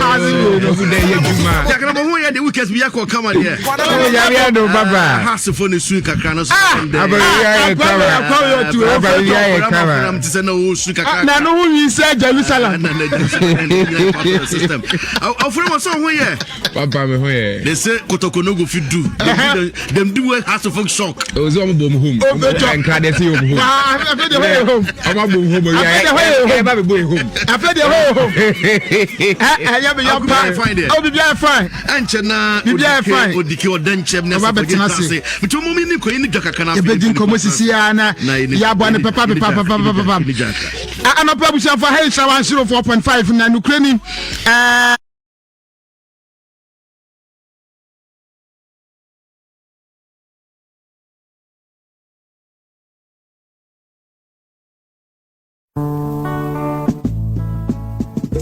Show 104.5. Yawazoye. Anything I did Obra at 1 Eba on chain. You're from your Sofunia bar, Efe Amano. What you from a lady Amano. My yenshia, Fijuada Kwesi Efiada, Obra at 1 p.m. Pepepe, and Cheche Bebrewum, Adisia Ewum, Emmesu, Emma Esu, and Quadesre, ye school fees, near Shebia Yaresa, not ye Bobby, Emomunia Juma, a how ben awum. My yenshia, 1 p.m. Debiarada, Edjuada Kwesi Efiada. Mano, play back with me.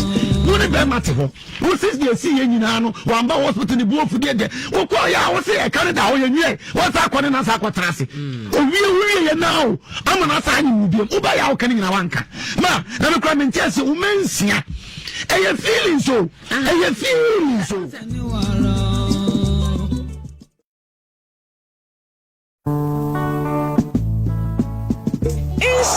You your number one Akan radio station in Nhyira 104.5 FM at the most educative radio sports show at the Ebramo Efri Ejuada Ekosi Memeda na Ejuada Ekosi Fiada anopa bia ebono nsia pausima aduana Ekosi nonso a yato ne din Premier Sports sanso ene ewia yetena se biem anopa nonkono ebo pausima aduana Ekosi ewia dumienu anoso yato ne din Power Sports na fe no miensa Ekosi no 9 eno so yato ne din Playoff na yede memeda de no so ede asomo so don hwere miensa ena memeda bia yetena se free anopa nonkono Ekosi ewia dumienu jumade ho chiame nsam no de nyina ne yabo no ayede eba e ojumade me de bright kan kambodu kwabena open FA OB twice happen under Jose, this can't happen under Carlo, this can't happen under Pep. Bismarck also Bempa Ayala. The motive of Ghana football and the bigger interest and I say body abebo. Christian Edu say what he said on the premise in also just the boss question that is so on Kobe. Yes. I'm on an ensem na eba na Andy Casillas. Real Madrid against FC Barcelona and then a Najman. Bomodia said the bia on Mrs. program way na the global show. Ghana foka. Poni amatima kwa the bench for Mukumase. Yoni papa. Na pacha mpomo Ojami adom me hoye. Afisha panso. Afi kometi. Na musi mami Jemensa wa eda ntia na so eda mpeso biti Ghana fo asemi. So wanya den. Yo papa, de din kan. Another eye edebia NDC. Fase breach abo asantemai idi awe wo pa afise ye papa ye nana akosi ajima ya o shena asantemai ha oye kikakoko akunya no dishi kron akanchire go ya mi di se enedai eneda ye di ne na otweda e ma santima nyina yako ye ma otumfo ene na de hye buhye nyina yako ye ma NDC yako na ye ma na kwesi abusia na kwesi ajima abusia nyina yako da makan sewe no mamenchia asante nyina any NDC for pending for Council of Elders any the regional executive all the constituency executives in the party nyina papa o man you free baby ni aba be do baby they Ghana your history political history. Yes, started free baby to say 1966. Yeah, papa. Now you quit Chikakakra from 1957. Yeah, papa. Kwame Nkrumah no ye o mampeni odikai. Modimbo boy wo maimu. Yeah, from 57 to 1966. Every final be two no any kutukan be two no fa akonya so. And somewhere course ewo maimu. Yes, so here Ghana higher power no from 57 to 66. Yenya emfie dukura na ye two sa abano ema wo maimu. Memu no eye basa kakra. Bu na soja fuaba. Ene nyame adom 1992. Yes, free a soja abanya. Ja so mo ba kami wo mi kebi ebi ni ho. Ye ka se da no nu na woda. Na enyema na ekoso wo maimu no. Na eha. And from 1992. Yeah, nya sa pa hudie wi about from 92 up to the year 2020. Also man obia e wo fa ho bia asem bia wo beka ye namra kwemu no wo ka obie ni hono ma obetimi ayen bibia I don't know boa ama o man ye du sampem be so ayedre na the extra ne say ye ni asem bi ayeka every say empenimfo e wo man mu akasa enkofo kasa say ye maame Jimensa omomodia say obeti ensemu a omo ka no enye patapazem no omo ka ho sabi ensemu omo ka no enyansasem na omo ka na say we chairperson of Electoral Commission we key stakeholder your democracy mu na say we ka say ya so bratie wabu osumu nnua na sese wo kofa oye ne bia de bo memu a sabi oba besia na wo hwie omayi ye japade nyina to agu every say bibi kosi na so omayi bibi eba ye nyina na ye bi kura mane me dia me say ye dinkai maame Jimensa se wo hwe ensemu ekosi ya parties bi akabo mu ya NDC ya ka ho ya ye tietia se maame adwene a wode aba se yensisa edintwi okrata ana se ya aba ye betu krata ye behwefo ni edintron ya hweso ne de atoaba no o sesano no e de wesi aya so branche na wontie obi asem no eno ne ade ha kaka na papa wo de hwe ni posture e free e bra wo bai ana ye hwe time ana wo of friends institute no ye executive director ewo aye that institute for economic affairs Atemokai. Okay, the year 2015, 22nd day of October, Maame Jimensa Atemokai declare Ghana my union and say Fabreno na a LD Jabana. What a woman say Article 46 of the National Constitution a Electoral Commission who binds on one control every election on my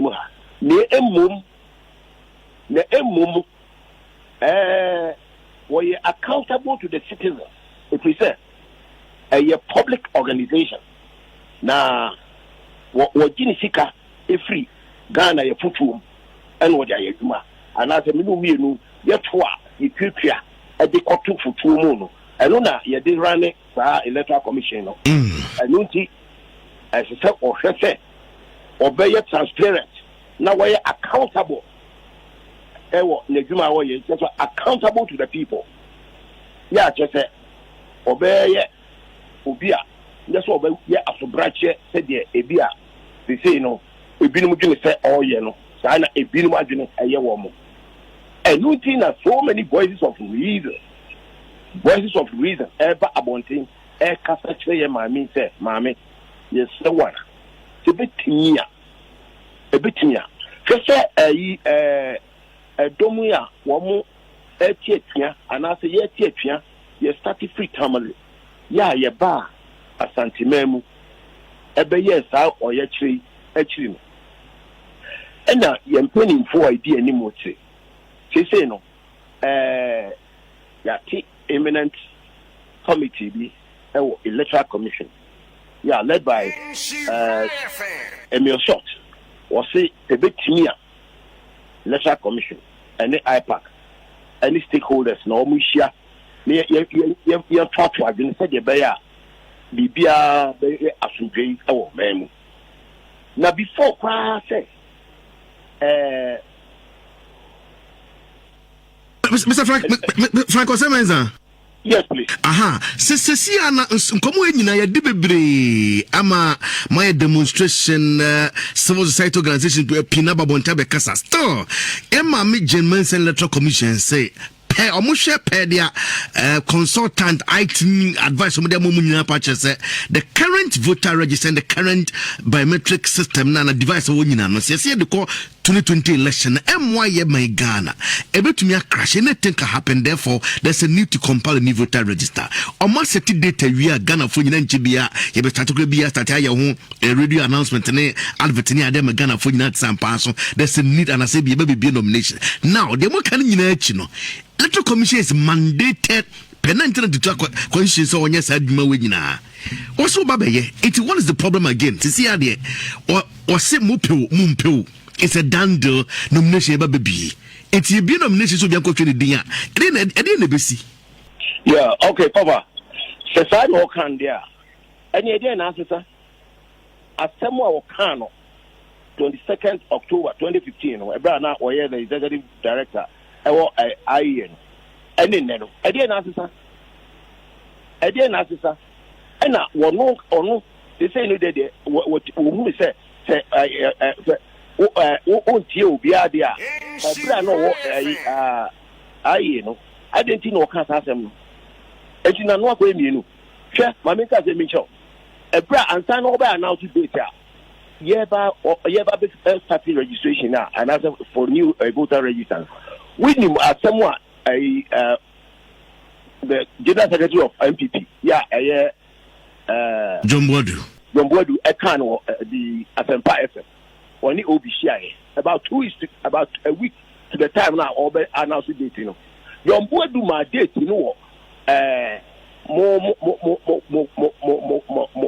station Asempa ya wo kan say and ebeba say niebe does it mean say obi no obi meeting ana so no obi na sheshe bibi do man ana another for the sana even kwano Electoral Commission bibi baba to na MVP ni mu bibi ana okay enye ma ekoso enya dia eye okay enya ode mami comment nim katra me time to the factor me na se si ano nyame adoma 30th and the eminent committee atene interparty advisory committee ni mu nyina m kwakochiem na matoto adwen me bigiri se anka ye ntwen na maybe after the meeting no the befima babia if indeed Electoral Commission said mo aka na so meto aso akoso a na ya to se di but we see the mami fancy mami na wase because of the time nyame adoma mami conclude Mr. Papa. Okay, what the first for mommy? What I'm saying is that is the more reason why you know as elders and penny for yes so you work political party we are also key players. Yes so they are no two they are said there and yes say you in fact or send additional that one share nipa no and someone nipa no yeah can na asemwa ono ane ne committee penny 40 say ya wo two omo ankasa she date say stakeholders no mun nyina hia no mu fa adwento ato a emro man no akọ date ayi don't you think say tap in the back and you hear the extra and say so betimi dia as one thing adwena wo dia before no one thing say na sadwen onyin free trim kura problem say stakeholders ni nyina be hia no mu be ya adwento ato a na bibia tini awie afudwemu say the be ya oman yanko tibia bi mu a ye nyina obi ani nge ho me da de ye pribia no ye ni ohye bia se ye won tutumi se ye de hye no we are pleading with that okay and ma oye no it's so ohye yi because we tin someone or no ka any someone obi ti say boss ma sorry e ka eno hwe asamo obi ti say ye nia ye nua chairman sabosu e ka say yes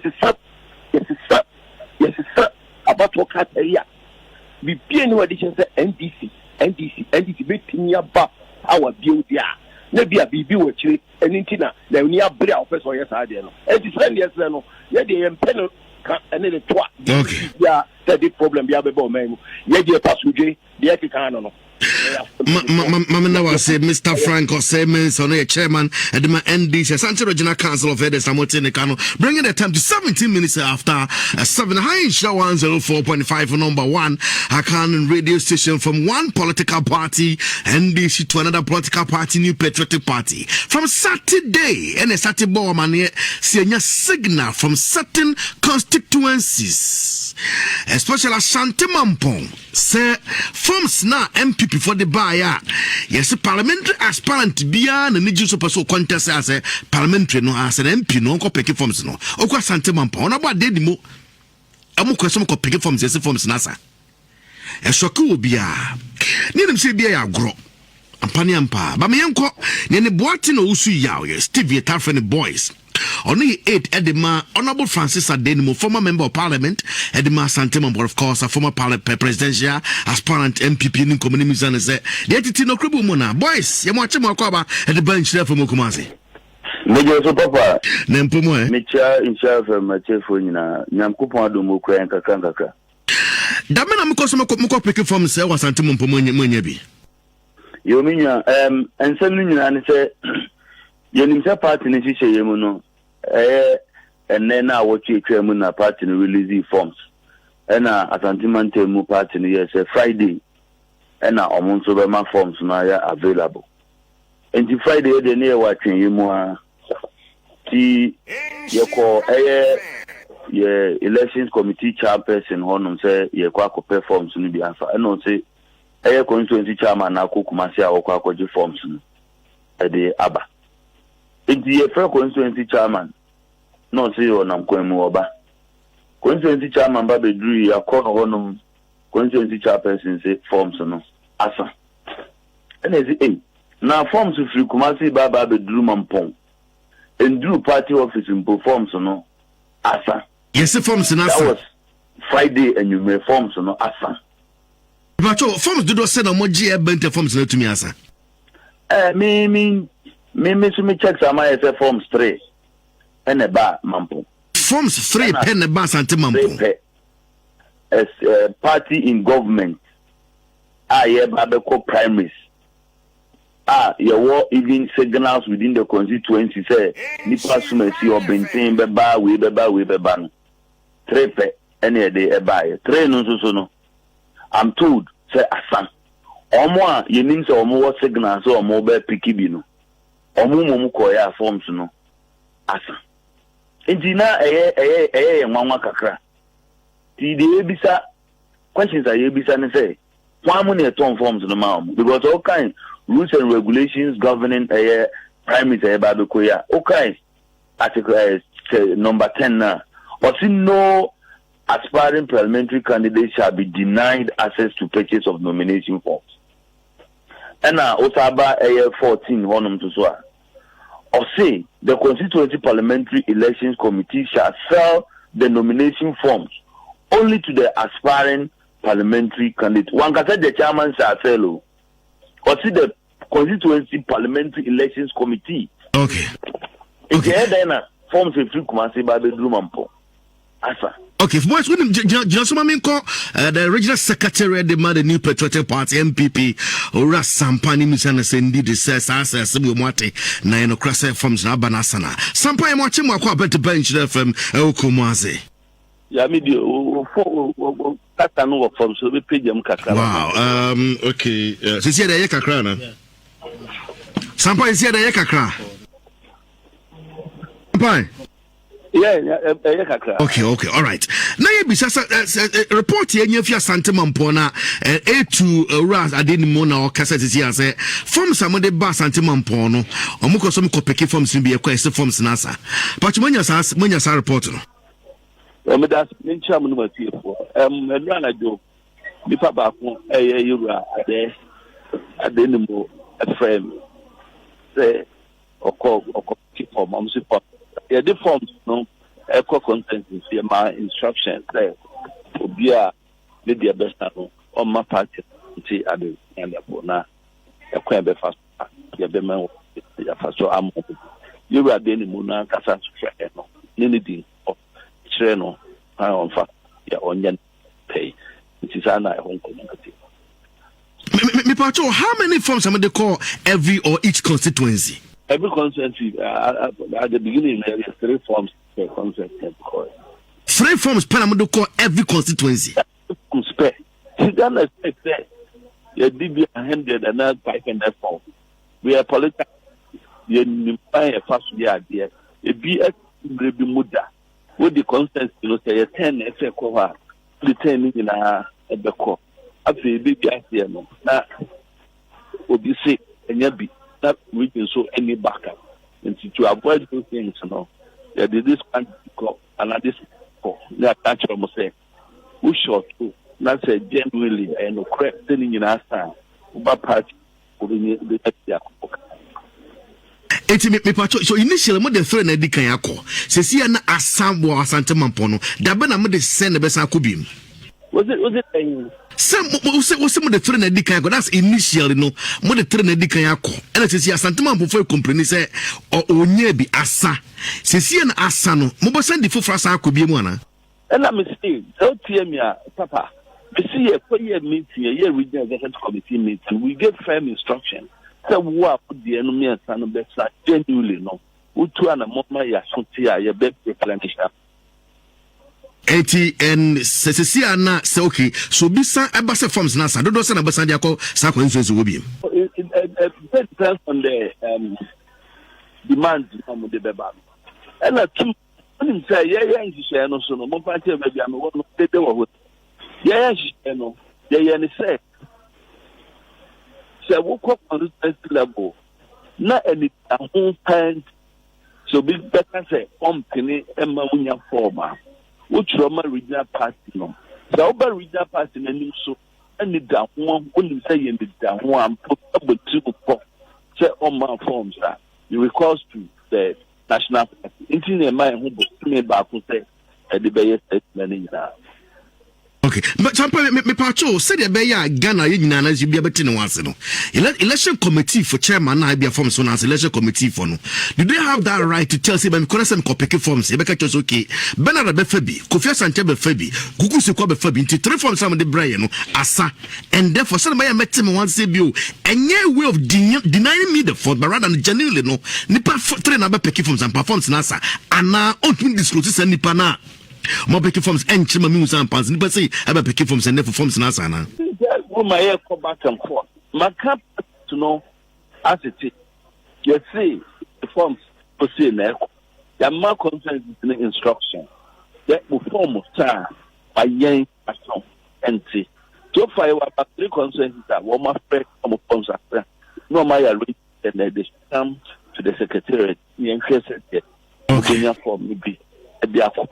Can ho aye adwuma but sama can say you be any da ho o ma wunya former you will kwan on be fa so a you be nya either at the regional level or at the national level. All right. So mama na was but go so suggest why this modern world IT era so you go see your manual forms na be mo nya on the net and as online registration political party the party is mu epeboyen and your bed. We be online. Yeah, processes no do so. Now, what is important, Kraba, can say the mere fact that we be call akunya forms no. And then we are going to processes of screening, vetting, and as for yes. As a change, say the panel or your part ampa. What you say? I just say buy no buy and then the form number just like that. Hello. Sampai. Yes. But meet you pa. Aha, your process is a little bit for more. Because the book how be after form to Bibiano, we be non I party Article 12 of the party's constitution. There were actually will meet and sana what qualify as the person what you could deny amaye. And you know the after vetting and I said before you pick the forms, no, I also meet certain criteria inside the forms no come. That's how picking forms you know submitting. During the vetting, because the honors of who applicants, you know, who are pick the form, no. When I say prove my experience, you satisfy all the conditions in Article 12, and yeah, they make you come out. The who party order is journalist, and now. Which will call no is very fair. Who so by your dog. What the point now? Okay. Mama no say campaign and then say me can't qualify and qualify. You see, you we should have been an active member of the party, the consensus for at least 2 years. You should have nurtured the party. You should meet the qualification of constituency party, meet qualification of the regional party. Sanema we see Nhyira background and all of those things. I checked before. During the process, when you okay. Sampa Mamina was say now. When my make is very important. You can't show all officers and all aspirants. We are not going to countenance discipline. And I near my emphata. Be obey so a party officer, so we aspirant. We are part of the Bechuason. People should get that in clear. In terms of what? Dear Nipani Bechuason. What was it? Dear Nipani Bechuason. Sir from Sassan or complain as a dintina. Dear Nipani Bechuason. We are at the contrary to party directly. We should want to instill discipline within the party. Okay. Matom na was Yakupon can be best happy and after be have a wonderful day. All right. Sampaya Secretary the Mother New Patriotic Party MPP Ewa Shant. Hello boys. Papa. Yes, about today the Sampaya can say genuinely some movie say asa mo committee chairman be catch na obesand the for France bana masa be kopeke intino say the mentions what in the response. Oh, my teacher my response into the needed adebia was say and we ensu say be two more animal. But I say yempese obi bese convent issues. And on the coming event cast their shadows. On the JBA na asantimampon yewura wuntumi ebegina Kofi Asika say yebema sitting member of parliament akọ unopposed. Yempese ebekọ akoya adebi say as a calculated attempt. And I must me pass what kind of sound as who did you see from the statement because who understand one kind of women are on post but rather no aspirant to be supported fans Bogana say na obi aba amon kanche ni say we na regional chairman na yi no ma obi aba amon kanche ni say onyai na we na regional chairman na yi no nti e ka say obi anya ya what does it mean? Okay, so would you say Sansa Moko kind of be an way or person would deny other aspirant from picking forms near the but he said the basic said a sampaya can if fortune corner. So forms to be Sabana says Sana Yahundi Bay. Yakupon Kang, I have a wonderful day. Yenia Boati Usu Yao, Stephen the Taffin boys, or no Eda Dema Ora Francis Adainimo, or no a former member of parliament Edema Santimampon constituents at the same time as a former presidential aspirant at the New Patriotic Party. And I'm not saying that, but I know Uncle Yancy said, and run put here, our just so many some ketwa one aspirant, and a lesser committee chairman, a catumamento, our just so. Catumamento, our just so. Abusia, Yanyan Kato, near Kobai Bedinkomo. Why don't you check for your voice note? A 0244.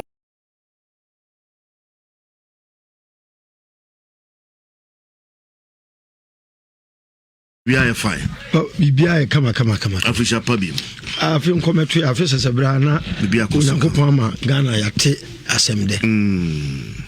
You people was akwana. Oh sure. Besa de Ghana yede. Ghana for bofu MPP and NDC. Sure.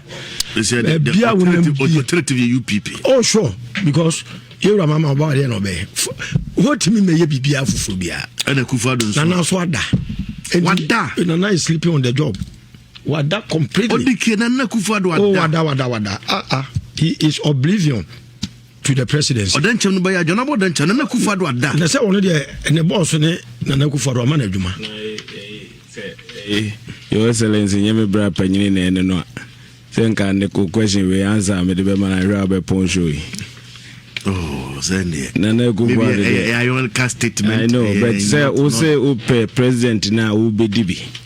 Na kaza mampanyina da se ne o man ni nyina da nti maybe bia so mean say nti bia papa nti se yire ho adi nkomo seriously dia so bo se ho no de concert ko president o da be o de na me kaza me bra panyini nti me mfa no nye issue bia but no opinion mo no na Akufo-Addo ada Ghana fo a o ye nyuma pa mo mo no wada so munim.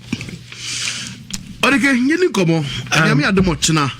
At long last, 307 ambulances here distributed to the various 275 constituencies here. Ceremony the Biano rating from Mumudi and of course Transparency International almost Ghana in terms of corruption fight. This current administration still they are saying and other issues. Electoral Commission still Adama still the done deal. Council of Elders of NDC say own team for yes idea the oyi ni shube wan win in this boniaba. You can no more than next 10 minutes today you come be person for be in community.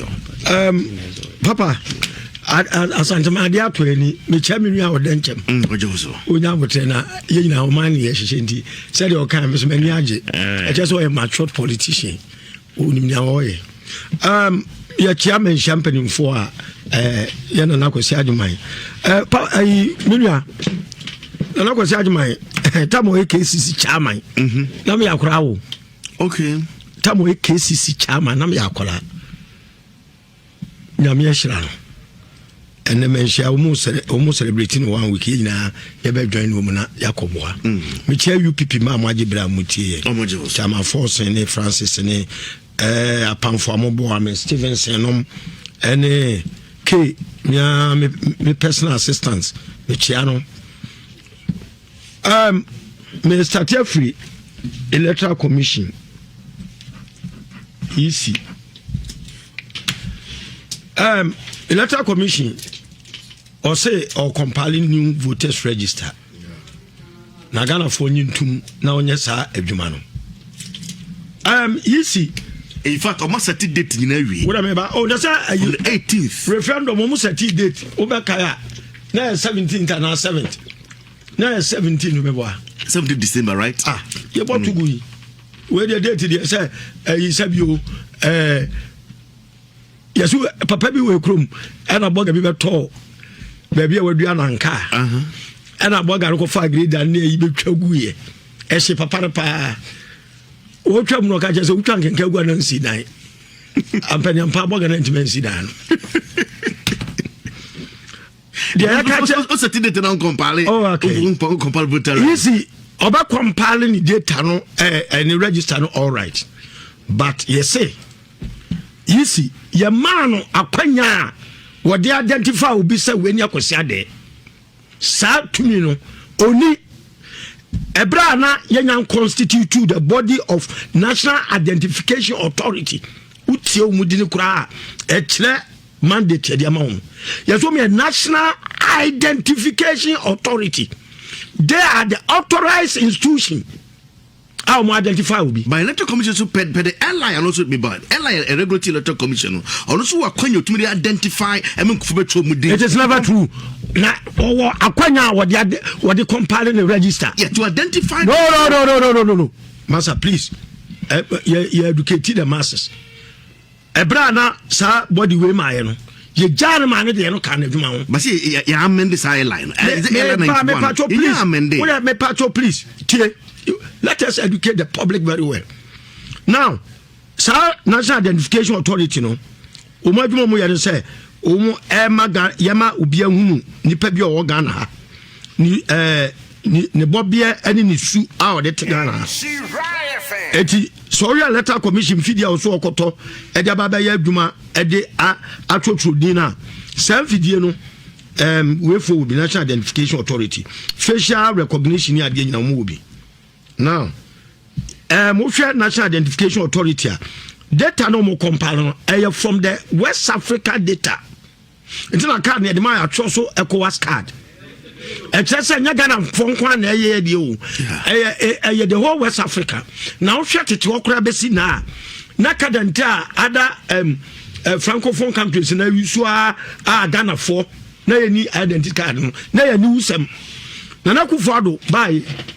nana eda wase me ya discussions and me ya constructive quality discourse nana Akufo-Addo was no oman ye ni identity card na enye oman how are we going to separate foreigners from Ghanaians nana Akufo-Addo ordinary form why are there a plus manana ana what constitute sa authority so mon compile data in sync with West Africa data no minua yama almost $282 million 1.2 billion Ghana cedis. $282 million fine exactly the same year.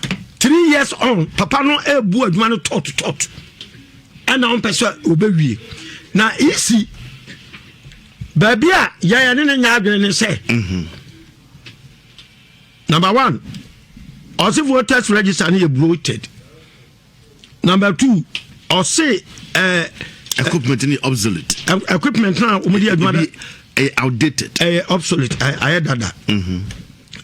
So or say it be the national insurance card registered previously. It's not a bone of contention here. Because on per Supreme Court really, you know, Electoral Commission at that time, no, delete here, and they gave the people opportunities to also come and register until the MP on this particular. Fair enough.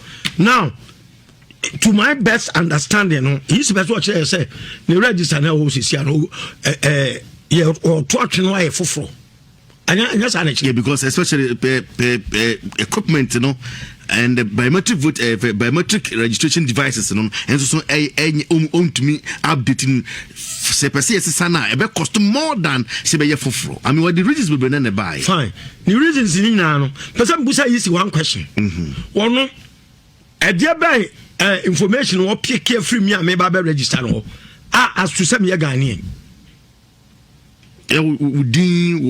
Biometric data and biometric data flavor. So fingerprinting is normally not just the air that and one was had exactly. Now there be the way and so yeah no the same results now. But also with the facial recognition become. Facial recognition I had that National Identification Authority. I said it easy for so. And nothing I was a easy nyabotre. Now when we are with information we gather in a manner. And some when but they can't wait because a National Identification Authority I can't wait 2 or 3 registers Massa Western registers the munyanko. They also about way and say am I a movie? Yes, and say what commission an authority 1 man is car now or man on a very snail pace. I was about a whipping in line. Say catch it, scan the man, gun from farmer say foul pay the open. There should be a timeline. I'll say a time bomb. Now I Papania and Dumama are satisfactory to every guy who belongs to the card. Now we are coming to 1 hour check time. I mean, we are quite an by. I said you're done to no family by this young come from the Kodo. A boy do me no open. Do me so I expect some do baby and son do me no also because we are value for money.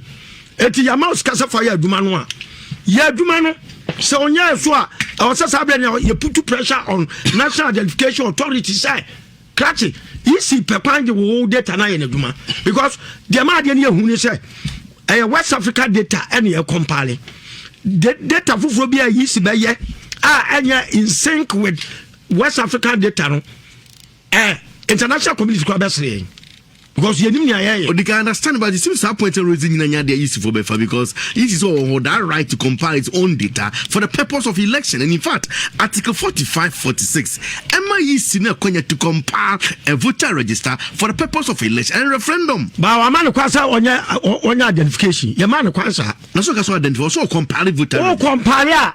Oh, I didn't so now one of say indeed where would decay.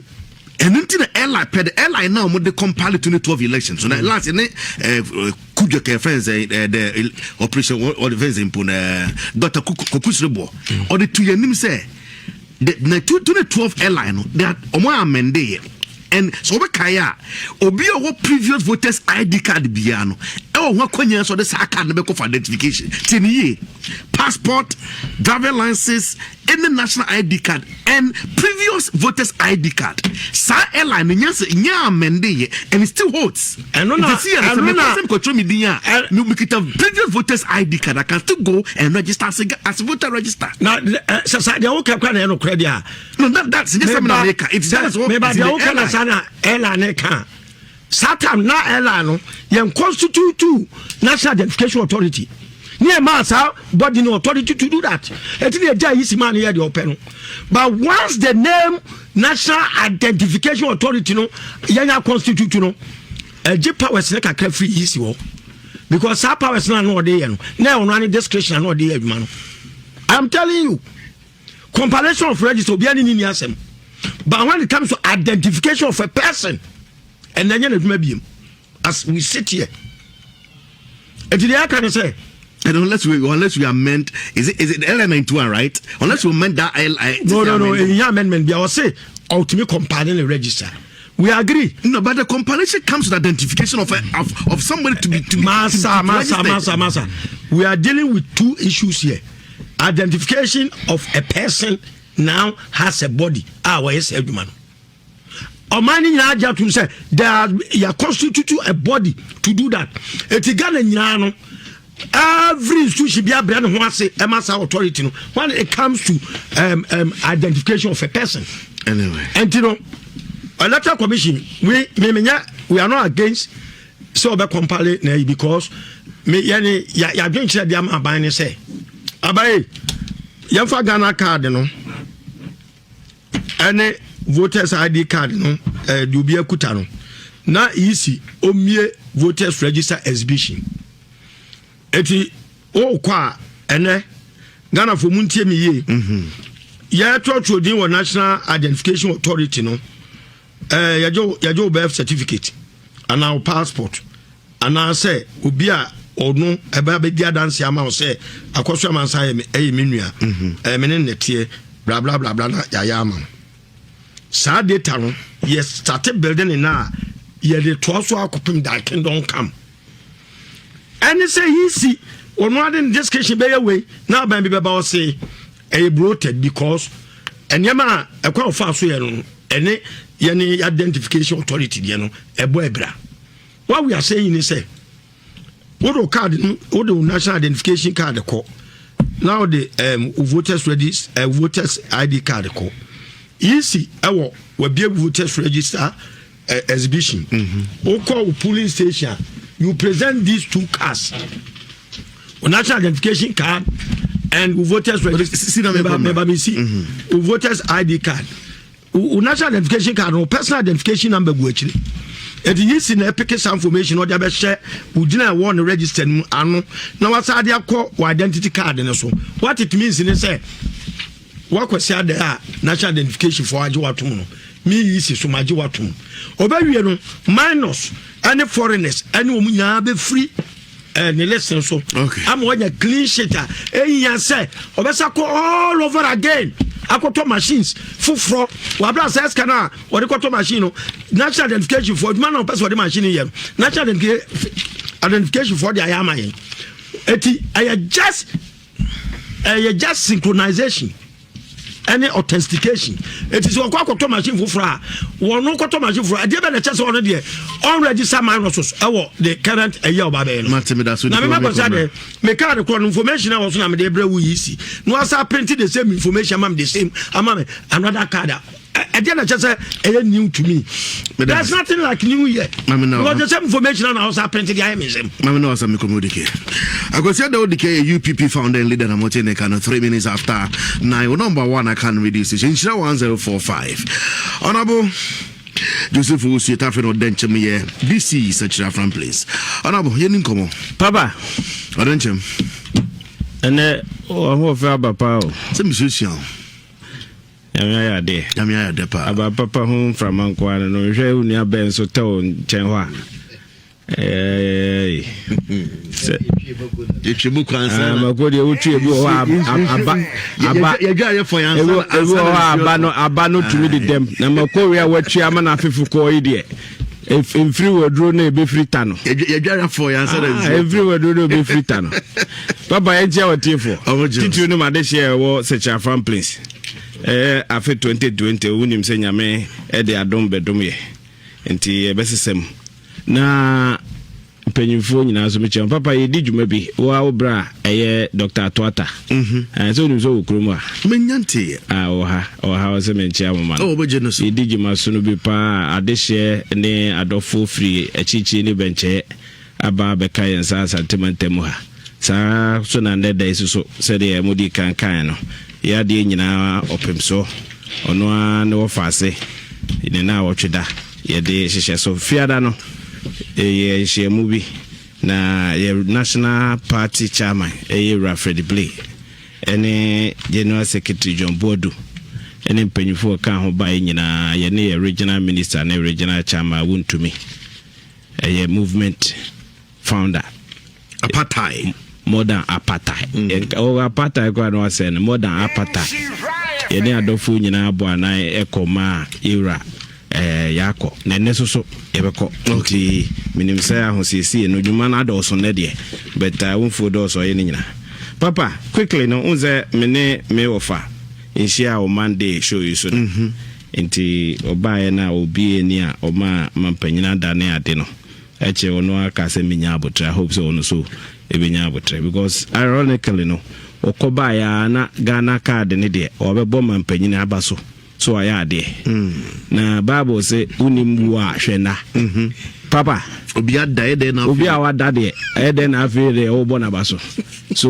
muze hono mi diga ka say yenyi concert ni film ni emba substance nti substance no hu say ye West Africa ha nyina e free se Ghana be ye Ghana oko Togo akalante wo ho oko Burkina oko Cote d'Ivoire nti ko ba ne se ne enko adantemu a yini de hye yenso se ye Ghana foni nti wo hu se panyine na ya de na se wo hwe anamo free National Identification Authority no unim se institution nye akufo da ne de bai yeah if you have so for akufo time in fiese ni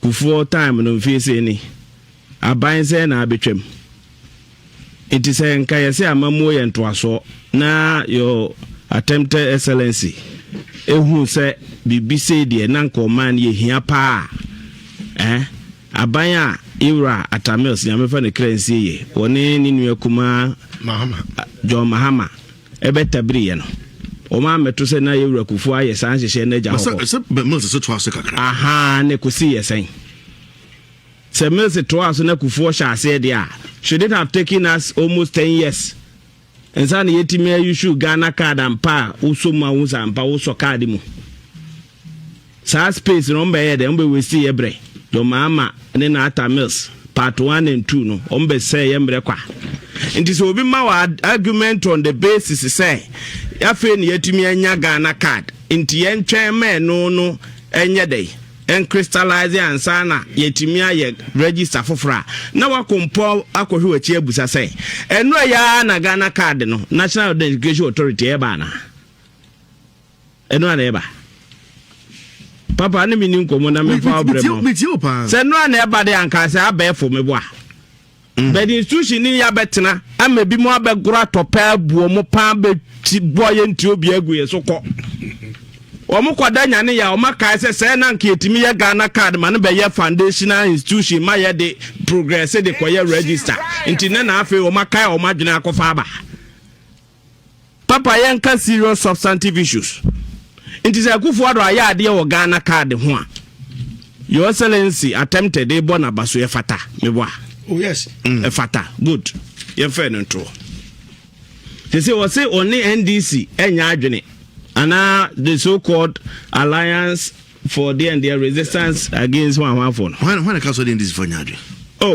your excellency before I ever back from me ba me the basis so men chia wa no da semete ha me time ogwa memo the set the record straight say me ka say me mom dey panel yesu da but say me te ha dey a onim say serious discussions until relax kwa na no so adwo no omo nya ne say NDC any omo alliance for no ese register no hwenye no mewa yeah eno ana eto aba eyi imampanyina egufo ado exactly eno ana akoto aba December no eyi assembly members eno ya ye ko inaugurate omu yeah nti if it's not broken don't face it no more logic no omu wi a no mo de abebata ho say ye school dan no kra no ye wuhia bo more esi nti sika no kra no a waste of money me de omo argument ne na ema wo na ye de adwen ato ho ahwese wo de logic eto ho a asem omo ka ne no nsuo ana nsuo ni nti wo mo atebu wo mo die senti a Electoral Commission omo mpene mane ntwe din bia wo Ghana ha unu ze ka omo nkasa ye ho Ghana be hye ena mo twe din a eja beto Ghana m ho ahwa na omo de saa empty barrel threats na atato de se kutere bini no but bra mo substantive issues no so papa one attempted excellency discuss unso man constitutional foundations no unim say emra ni nyina no ne panyini pa PSA rempem sidu ene ye 1992 constitution sa pepepe o ba mu a o ba ye allies ne de ho ahwan ne act ne bills de ni nyina no be se ukobusa constitution no no yiwa no wi a unkobusa because na nakasa unkoji nchirimu wo ma me ho Utiba. Article 42 say our constitution na bi ho na kan. Me gonna kasa mi ho na kan. Who say your attempted excellency argument ni bi be mane say enye yisi na be kire do ye Ghana ni ni ho awan de ende ni. Article 45 for no say 42 or 45 42 ne na kire the right to vote exactly ho awan exactly into 42 na set parameters no yeah fair enough na 45 na be kire wo de wo to me say wo maye kire abato nwoma papa uti yeah Emma ye de to ho e de to ha papa kai yo mama nen kai mi ka kotu cho that because English is English absolutely nya bo tra city o akoda fintajeted o de no mi ka kotu cho but let me quote mami kotu akoda fintajeted o de no be ka nya bo tra pa go me simwa education now we attend to educate the listeners and the public, you know. We will all be doing education here. Exactly. Okay. Including your panelists, you know, why so intra education. Yeah. Indiana Kumani and Chien, Article 42. What's it saying? Okay, 42. 42 talks about the right to vote. Every citizen of Ghana of 18 years of age or above and of sound mind has the right to vote and is entitled to be registered as a voter for the purpose of public elections and referenda. That is Article 42. Okay. Wow. No, 45. Neighbor, 45. 45. Now the functions of Electoral Commission. The Electoral Commission shall have the following functions. Shall shall have the following functions. A, to compile the register of voters and revise it as such periods as may be determined by law. Okay. B, demarcate the electoral boundary for both national and local government. Demarcation, Excellency. Determined by law. Was it compiled? Papa Kabium. The Electoral Commission shall have the following functions: to compile the register of voters and revise it at such periods as may be determined by law. The man the right to identify. Papa, that is why the problem. I can carry on my education. Marry 42 now, can you? Yeah. Momon Wallace is here, only 45 year working. All right to register and vote in any elections and referenda in the country. No, enshrined in 42. Yeah. 42. Or say Ghanaian now 18. Every citizen of Ghana, of 18 and of sound mind, and one determine. Papa. Sound mind and one determine. That's sound mind. No. Oh, my preamble to follow me logic. Yeah, but with you, sound mind and one determine ODK. And now Professor Tefa. One determine sound mind. Why? Oh, one determine sound mind, you know. Me know your logic debate you know. Me to ya trauma and ya can be different view. It free sound mind you know ah. Chira me one determine sound mind you know. When I go to determine sound. Me know we are the logic yanko. Wa ma sa u Ghana ni. Every citizen na say abaye na obekata me. Yeah ba better na. O dey na dey so on kase. Mamintio. Baba Inti wo Ghana ni na woye no. Say bibi determines all your Ghana ni me wa. Yeah. Emrane si obi a oya Ghana ni.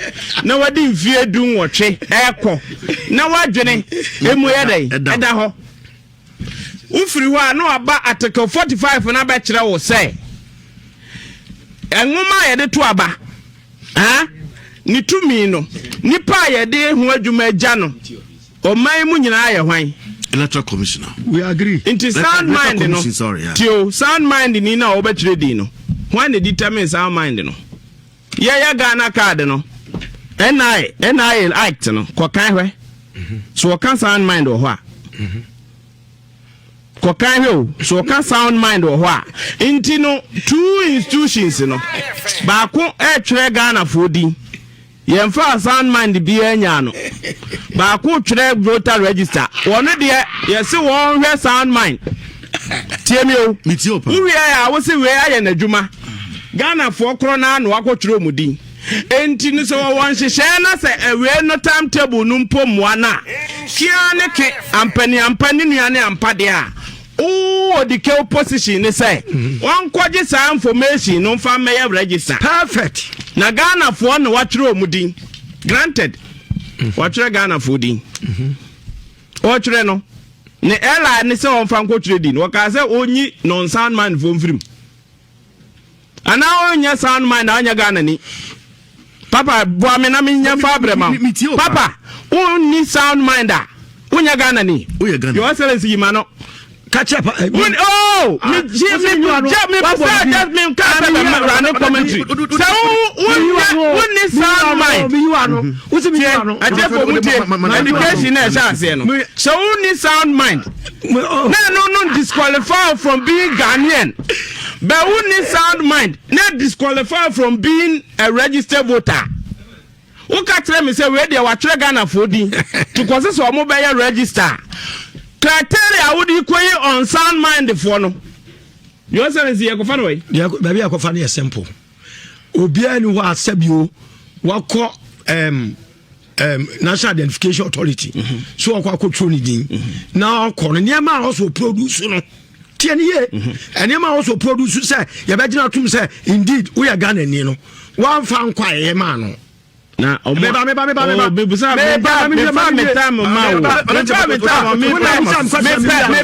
mind no na wo wan sa de answer for sound mind no no subject meba quickly say who subjective answer ne say unya nkrata na kwa ekotwere di nti wo sound mind wo hu baby a wo ti kono na nkrata no kra so no enye obi a na ekọ okra nkrata obi obi ne di ne ho adanse keke ene ye twere ne di nti wo justification wo nya nkrata abegina ho ne de oye saman no eno kra ate ahwe na uwi ahwe challenge with NIA challenge with NIA na nkasa processes uti challenge with NIA na nkasa process the NIA in their work no Ghana for do so omo twere omudi Electoral Commission ama omo expectation say afimu nipa be 17 million e betre at the count of the NIA no na nipa say no matwere unse last week ya no mfra sentiment mu ha. The idea is say omo be open district offices and run concurrent registrations ongoing. Me free district by Busame say EC NIA for officer I was a from place away. It is no I did to me no 30 seconds melande. Ono na I did to me na Jan say Shema yang abatuon she share ni bibia anye toten. Ni entu aba na asumdwemu abekire ye nyina Ghana for say. Sadachi bia na nhihye no asipia sita. Only problem so o integrate o mu data. Betem prempre ya ye wo mu ide. Schedule I want anim any brain so did ni dwuma no ontimi mfa to one chain NIA umuna ya wosi kutipu mama na also don't shame na yete ne kan no ye DC at the master from Prince bringing the time to 20 minutes after 8 number after 9 1045 number 1 asifo jem mama nyu we fa to quick one na me ba na fa mo abeto yes mama nyu we fu na nyata enfa oh coffee menua bema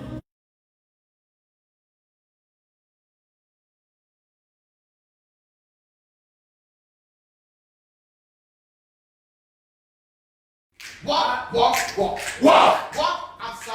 With Love FM. First February. Massive City Mall. Walk. After is coming. Let's meet. Walk and have fun.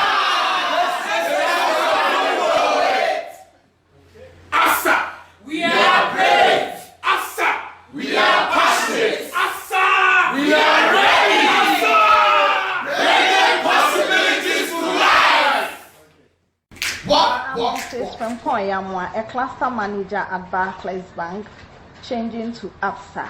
I'm joining the Love FM APSA fitness walk because a healthy mind lives in a healthy body. Kumasi, come in red and join the Love FM APSA fitness walk. I'm Beatrice from Konya. Akofa Agbamajo, branch manager, Profrom branch, Barclays, now changing to APSA. It's a new year and we have to get it right. I believe you can and I can. Come join Love FM fitness walk on the 1st of February. I can, you can, and we can. Come walk with APSA. I'm throwing the challenge to Raymond Coulson of Mantra Ghana Limited. Thank you.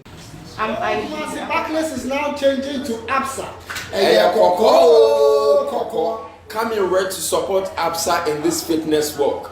I'm throwing a challenge to Mr. Isaac Ousu of Isaac Books. My name is Ken Akapo of Premier Banking Manager. My name is Ebenezer Lati, KPSC Prestige Branch Manager. Yeshia Nayanante. Hello, Kumasi Barclays. Insure 104.5. Yawazoye. Anything I did Obra at 1 Eba on chain. You're from your Sofunia bar, Efe Amano. What you are from a Lady Amano. My Yenshia, Free Juada Kwesi Efiada. Obra at 1 p.m. Pepepe. And Cheche Bebrewum. Addition Ewum. Emma Su. Emma Esu. And Quadesre. Ye Chia school fees. Near Shebia Yaresa. Na ye Bobby. Emomu Juma. A how ben awum. My Yenshia. 1 p.m. Debiarada. Juada Kwesi Efiada. Manu play back up. Wouldn't be matter. Who says they see any nano, one bow was put in the board for the day. Oh, I was say a Canada or ye. What's that one in Asaquatrasi? Oh, we now. I'm an assigning you. Oh, by our canning Awanka. Ma, never come and tell you, Mensia. And you're feeling so. And you're feeling so.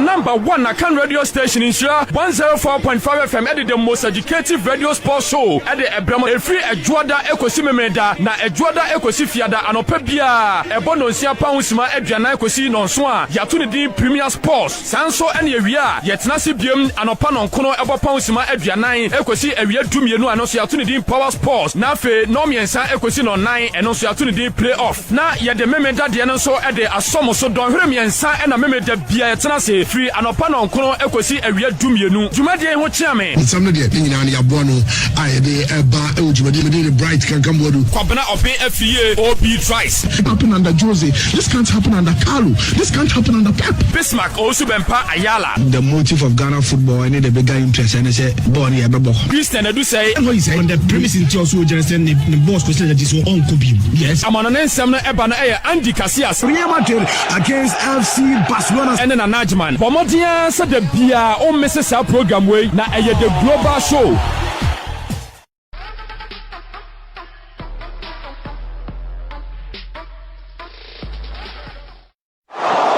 Number 1 Akan radio station in Nhyira 104.5 FM. And some are Kosu Kumasano. Then can we let you go Kabia? Kuro Yi Mu Nsem. But we are soldier force your discipline. One guard for them must soldier force specific. Kuro Yi Mu Nsem. At last, the Nyansa Krono they pop Ghana. Kuro Yi Mu Nsem. You can engage in all the propaganda you want, but if the fundamentals are weak, the exchange rate will expose you. Kuro Yi Mu Nsem. Dr. Baumia, what you are reviewing economics boost in our minute, and in so peaceful on the economy management to be out. John Mahama now, only time na city no etishine na inflation senior they get for almost how many marks? Kuro Yi Mu Nsem. Ghana for say na abana absorbing through NACO. It's not over 100,000 and you give such a government 4%. That's a hypocrisy. Kuro Yi Mu Nsem. And I'm sounding a warning to the MPP. We're going to match them boot for boot. Abosoba ne meja paye entishia mosomfo aduana ba Kofi Asante anopa nonum ene fa ekosi nonkron semeduana ba pa ho aduada ekosi yawada na efiada papa nyameke nso betena dwem ebre kro na Kuro Yi Mu Nsem. I ask you to be citizens, not spectators. And now, Kuro Yi Mu Nsem.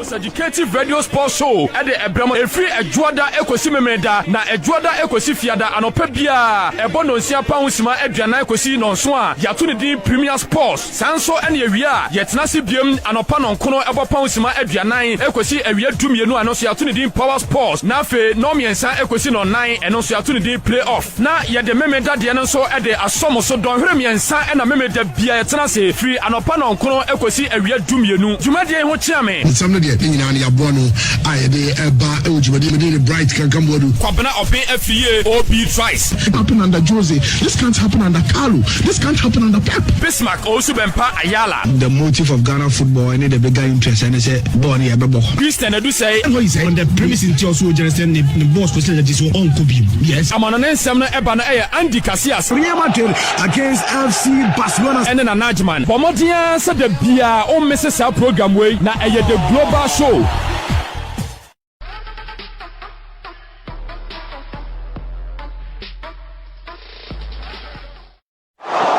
Your number one Akan radio station in Nhyira 104.5 FM edit the most educative radio sports show at the Ebramo Efri Ejuada Ekosi Memeda na Ejuada Ekosi Fiada Anopebia Ebono Nsia Pausima Edwana Ekosi Nonswa Yatuni di Premier Sports Sanso and Ewia Yetnasi Biem Anopa Nonkono Ebo Pausima Edwana Ekosi Ewia Dumienu Anoso Yatuni di Power Sports na fe Nomiensa Ekosi no 9 Enoso Yatuni di Playoff na Yede Memeda de Enso Ede Asomo so don Hwemiensa ena Memeda bia Yetnase free Anopa Nonkono Ekosi Ewia Dumienu Jumade ho chiame nsam no de nyina ya bono ayede eba ejumade me bright kan kambodu kwabena oben afie OB twice happen under Jose, this can't happen under Carlo, this can't happen under Pep. Bismarck also bempa Ayala. The motive of Ghana football and the bigger interest and say born here bebo Christian Edu say what is on the premise in also just the boss person that is on Kobe. Yes, I'm on an ensem na eba na Andy Casillas Real Madrid against FC Barcelona and then a Najman Pomodia said the bia o misses our program way na the global show.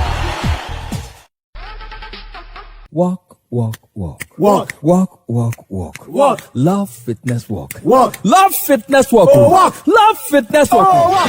It's the start of a new decade and we've got to start right. And the only event that gives you the opportunity to begin right in good health is the Love from Absa Bank Fitness Walk. It's a new year and therefore we need new energy to brace up for all it brings. So then, come as friends, families, companies, pressure groups, cliques, associations, churches, paramilitary groups, etc. And let's burn some calories you accumulated during the festive season. There will be free health screening, tidbits and tutorials on healthy lifestyle. There will also be prizes for the best branded group, youngest walker, oldest walker, etc.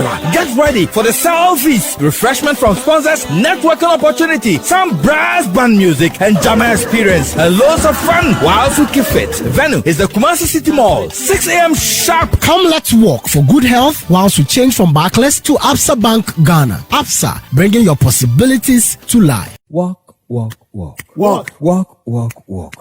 Love Fitness Walk. Love Fitness Walk. Love Fitness Walk. It's the start of a new decade and we've got to start right. And the only event that gives you the opportunity to begin right in good health is the Love from Absa Bank Fitness Walk. It's a new year and therefore we need new energy to brace up for all it brings. So then, come as friends, families, companies, pressure groups, cliques, associations, churches, paramilitary groups, etc. And let's burn some calories you accumulated during the festive season. There will be free health screening, tidbits and tutorials on healthy lifestyle. There will also be prizes for the best branded group, youngest walker, oldest walker, etc. Get ready for the selfies, refreshment from sponsors, networking opportunity, some brass band music and jammer experience, and loads of fun whilst we keep fit. Venue is the Kumasi City Mall, 6 a.m. sharp. Come, let's walk for good health. Well, I show 104.5 for number 1 Akan radio station. Ma yabaya twaso Eddie Mamona see in the house Honorable Josephus Ous AK Odanchem on the DCM section from Prince Ansna Kwekwaso Koji NDC Deputy Communication Officer and Akosha de ODK UPP founder. That's a Virginia Boko there. Boko we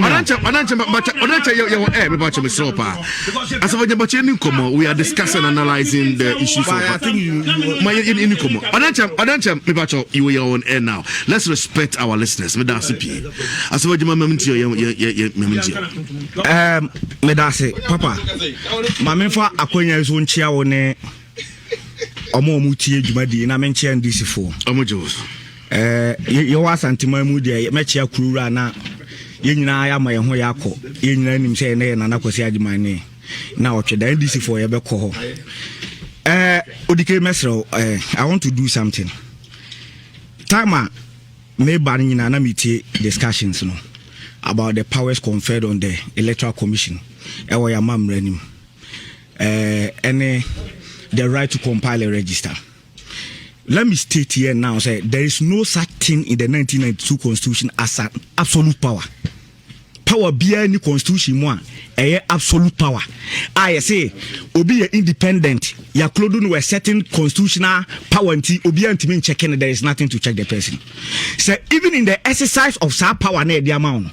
So oh yeah, na amiti a certain standard as said they are also determined by law somebody can challenge the authority. And that is why if you look at the 1992 Constitution, yeah, the Article 296 and I read Article 296, where in this Constitution or in any other law, discretionary power is vested in a person or authority. A, that discretionary power shall not be deemed to imply that discretionary power shall be deemed to imply a duty to be fair and candid. B, the exercise of the discretionary power shall not be arbitrary, capricious or biased, whether by resentment, prejudice or personal dislike, and shall be in accordance with due process of law.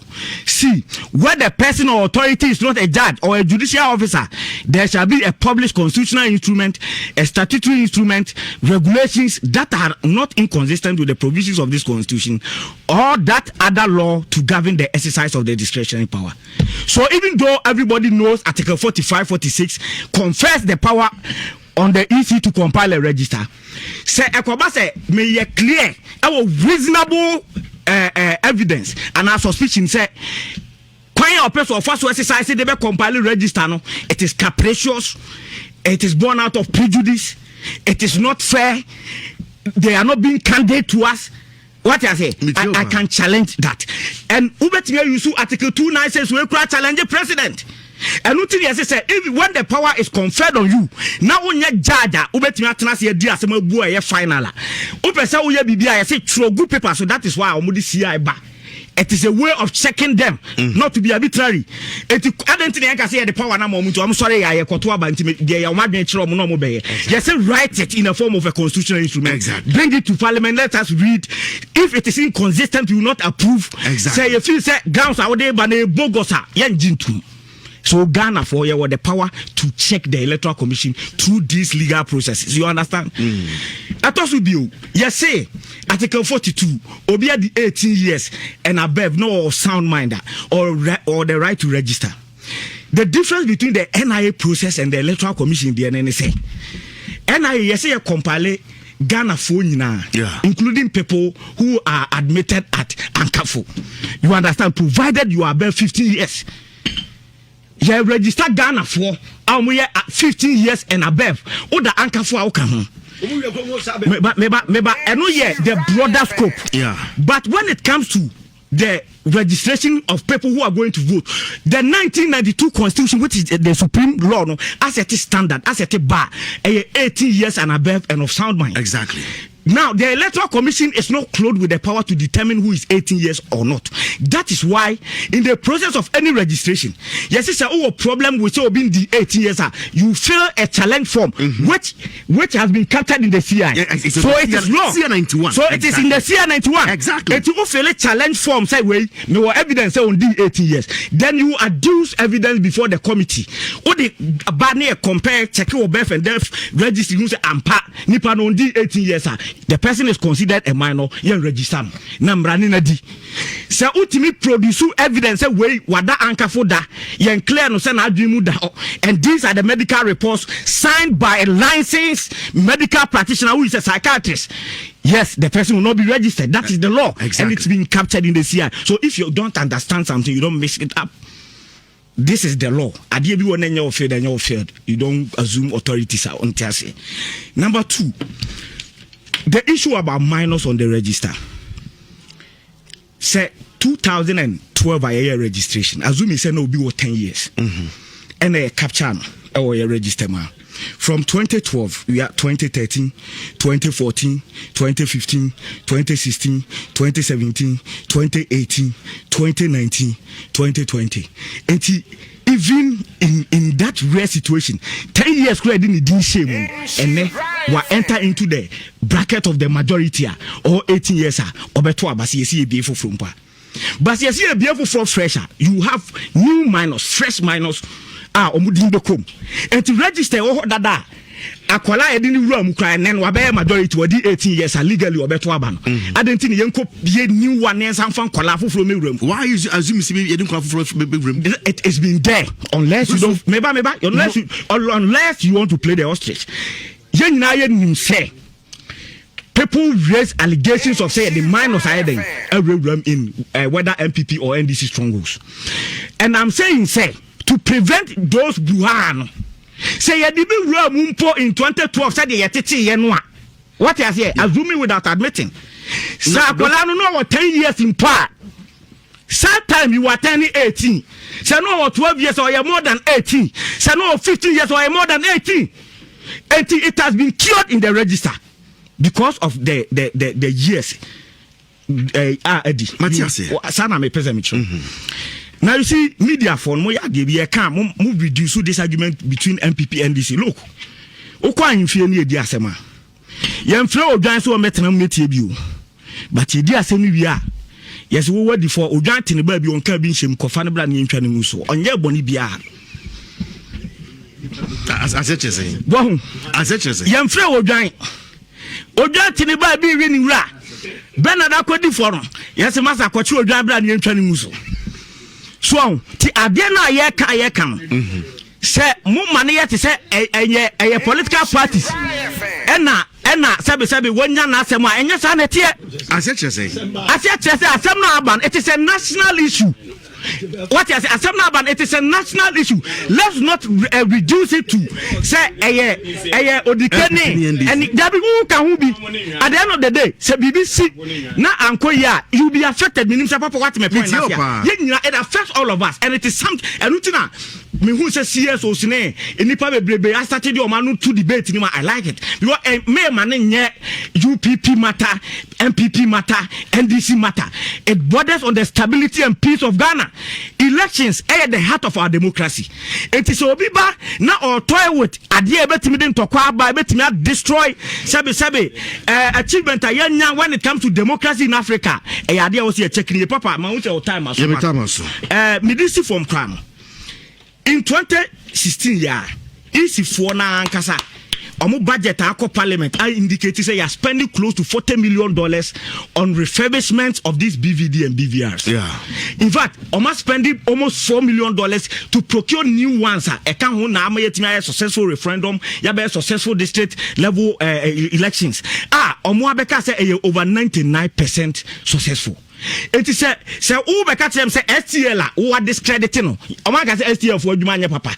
O mo ko terminate o mo contract. Enti sa discredited institution no e the report be sa by report krokra yehu. Say machines no end of life for sia. It cannot be all the machines because you procured some recently.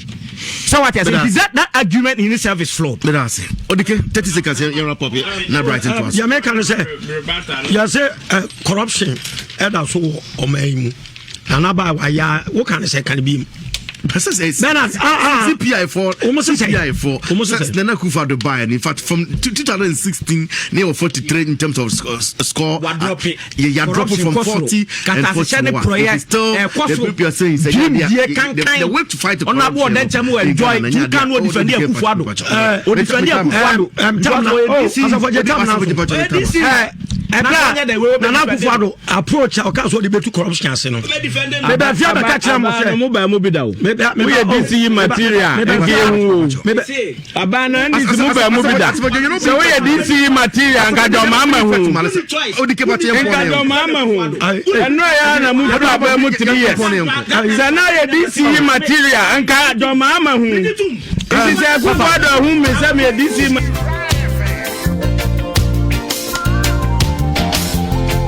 Ote Odike question Odike leader sounds so and deputy communication officer and the National Democratic Congress Mitramudiama Diana Bakofi Asante Bernard Kusiapi and the Boma Chidam Joel and Eboame used to be live on Facebook page.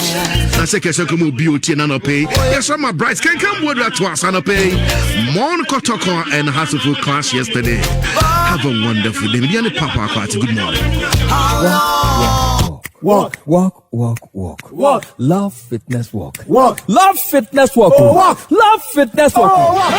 It's the start of a new decade, and we've got to start right. And the only event that gives you the opportunity to begin right in good health is the Love from Absa Bank Fitness Walk. It's a new year, and therefore we need new energy to brace up for all it brings. So then, come as friends, families, companies, pressure groups, cliques, associations, churches, paramilitary groups, etc. And let's burn some calories you accumulated during the festive season. There will be free health screening, tidbits, and tutorials on healthy lifestyle. There will also be prizes for the best branded group, youngest walker, oldest walker, etc. Get ready for the selfies, refreshment from sponsors, networking opportunity, some brass band music, and jammer experience, and loads of fun whilst we keep fit. Venue is the Kumasi City Mall, 6 a.m. sharp. Come, let's walk for good health whilst we change from Barclays to Absa Bank Ghana. Absa, bringing your possibilities to life. Walk.